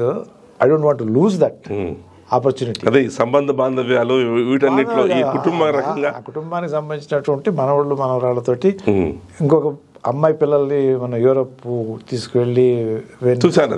మీరు ప్యారిస్, వర్సాలే తీసుకెళ్ళి నేను చదువుకున్నవి వాళ్ళకి 60 సంవత్సరాలు వచ్చే వరకు నాకు తెలియదు. కానీ వాళ్ళు ఆ రకంగా ఉండకూడదు, వాడు 20 సంవత్సరాల లోపు తెలుసుకుని అక్కడి నుంచి వాడు ఎదగాలి, అది తోడ్పడాలి, అది నా బాధ్యత అనుకుని వాళ్ళతోటి కాలక్షేపం చేయటము, స్నేహితులతోటి ఈ దేశాలు తిరిగేటటువంటి, ఇది కూడా చాలా వరకు తిరిగేశాను. ఇక తిరగాలని నాకు పెద్దగా లేదు. మా వరల్డ్ న్యూస్ మాత్రం చూస్తాను నేను. వియాన్ అని ఒక ఛానల్ ఉంటుంది, అది నేను రోజు చూస్తాను. అంతవరకు చూస్తూ వెళ్తాడు, కాలక్షేపం చేస్తూ. ఈ ఉన్న టైంని సుఖంగా ఏమేమి టెన్షన్ లేకుండా వెళ్ళిపోవాలనేది నా కోరిక. ఇక రాయగలనేటటువంటి నేను పెట్టుకోలేదు. ఫేస్బుక్లో మాత్రం నేను రాస్తూ ఉంటాను. అంటే మీరు పెద్ద పెద్ద పుస్తకాలు రాయకపోయినా మీకున్న అనుభవము, మీ మనోభావాలు చిన్న చిన్నగానైనా, వ్యాసాలుగానైనా రాయండి, కొనసాగించండి. మాకు ఇంత వ్యవధి ఇచ్చి, ఇంత సమయాన్ని మా కోసం కేటాయించి, మా స్టూడియోకి వచ్చి మాకు ఇన్ని విషయాలు మాతో పంచుకున్నందుకు చాలా కృతజ్ఞతలు, ధన్యవాదాలు. నమస్కారం. నేను కూడా మీరు నాకు ఇదిగో ఈ పుస్తకాన్ని మీరు ట్రాన్స్లేషన్ చేసి, వరల్డ్ హిస్టరీ ఇది ట్రాన్స్లేట్ చేసి మీరు ఇచ్చినందుకు కూడా మీకు, అది మీరు నాకు ఇచ్చిన అవకాశం. లేదు నాకు తృప్తినిచ్చినటువంటిది. ఎందుకంటే ఇది ఇవాళ జనరేషన్ తెలుగు చదువుతారో లేదో తెలియదు, కానీ ఇంగ్లీషులో ఉంటే మాత్రం కనీసం డెఫినెట్గా ఇది పిల్లలకు ఉపయోగపడుతుంది అనేది నా భావన. నేను న్యాయం చేకూర్చాలని మీకు అనిపిస్తే చాలా థ్యాంక్స్. మేడం గారు చెప్పారు కాబట్టి ఇక అంతే, ఇక బాగుందని. ఇంగ్లీష్ నాకు అంత ప్రవేశం లేదు, ఆవిడకి మాత్రం మంచి ప్రవేశం ఉంది.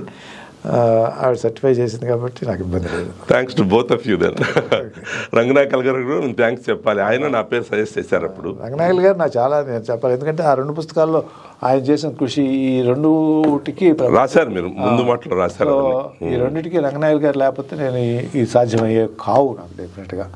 That's also great. You are telling వేరే వాళ్ళు కూడా అంతే కృషి చేశారని చెప్పడం, ఒప్పుకోవడం కూడా గొప్పతనమే కదా. సో చాలా థ్యాంక్స్ వెంకటేశ్వరరావు గారు, ఇవాళ మాకు ఇంత సమయం ఇచ్చి మాతో ఇన్ని విషయాలు పంచుకున్నందుకు. Thank you. Thank you very much.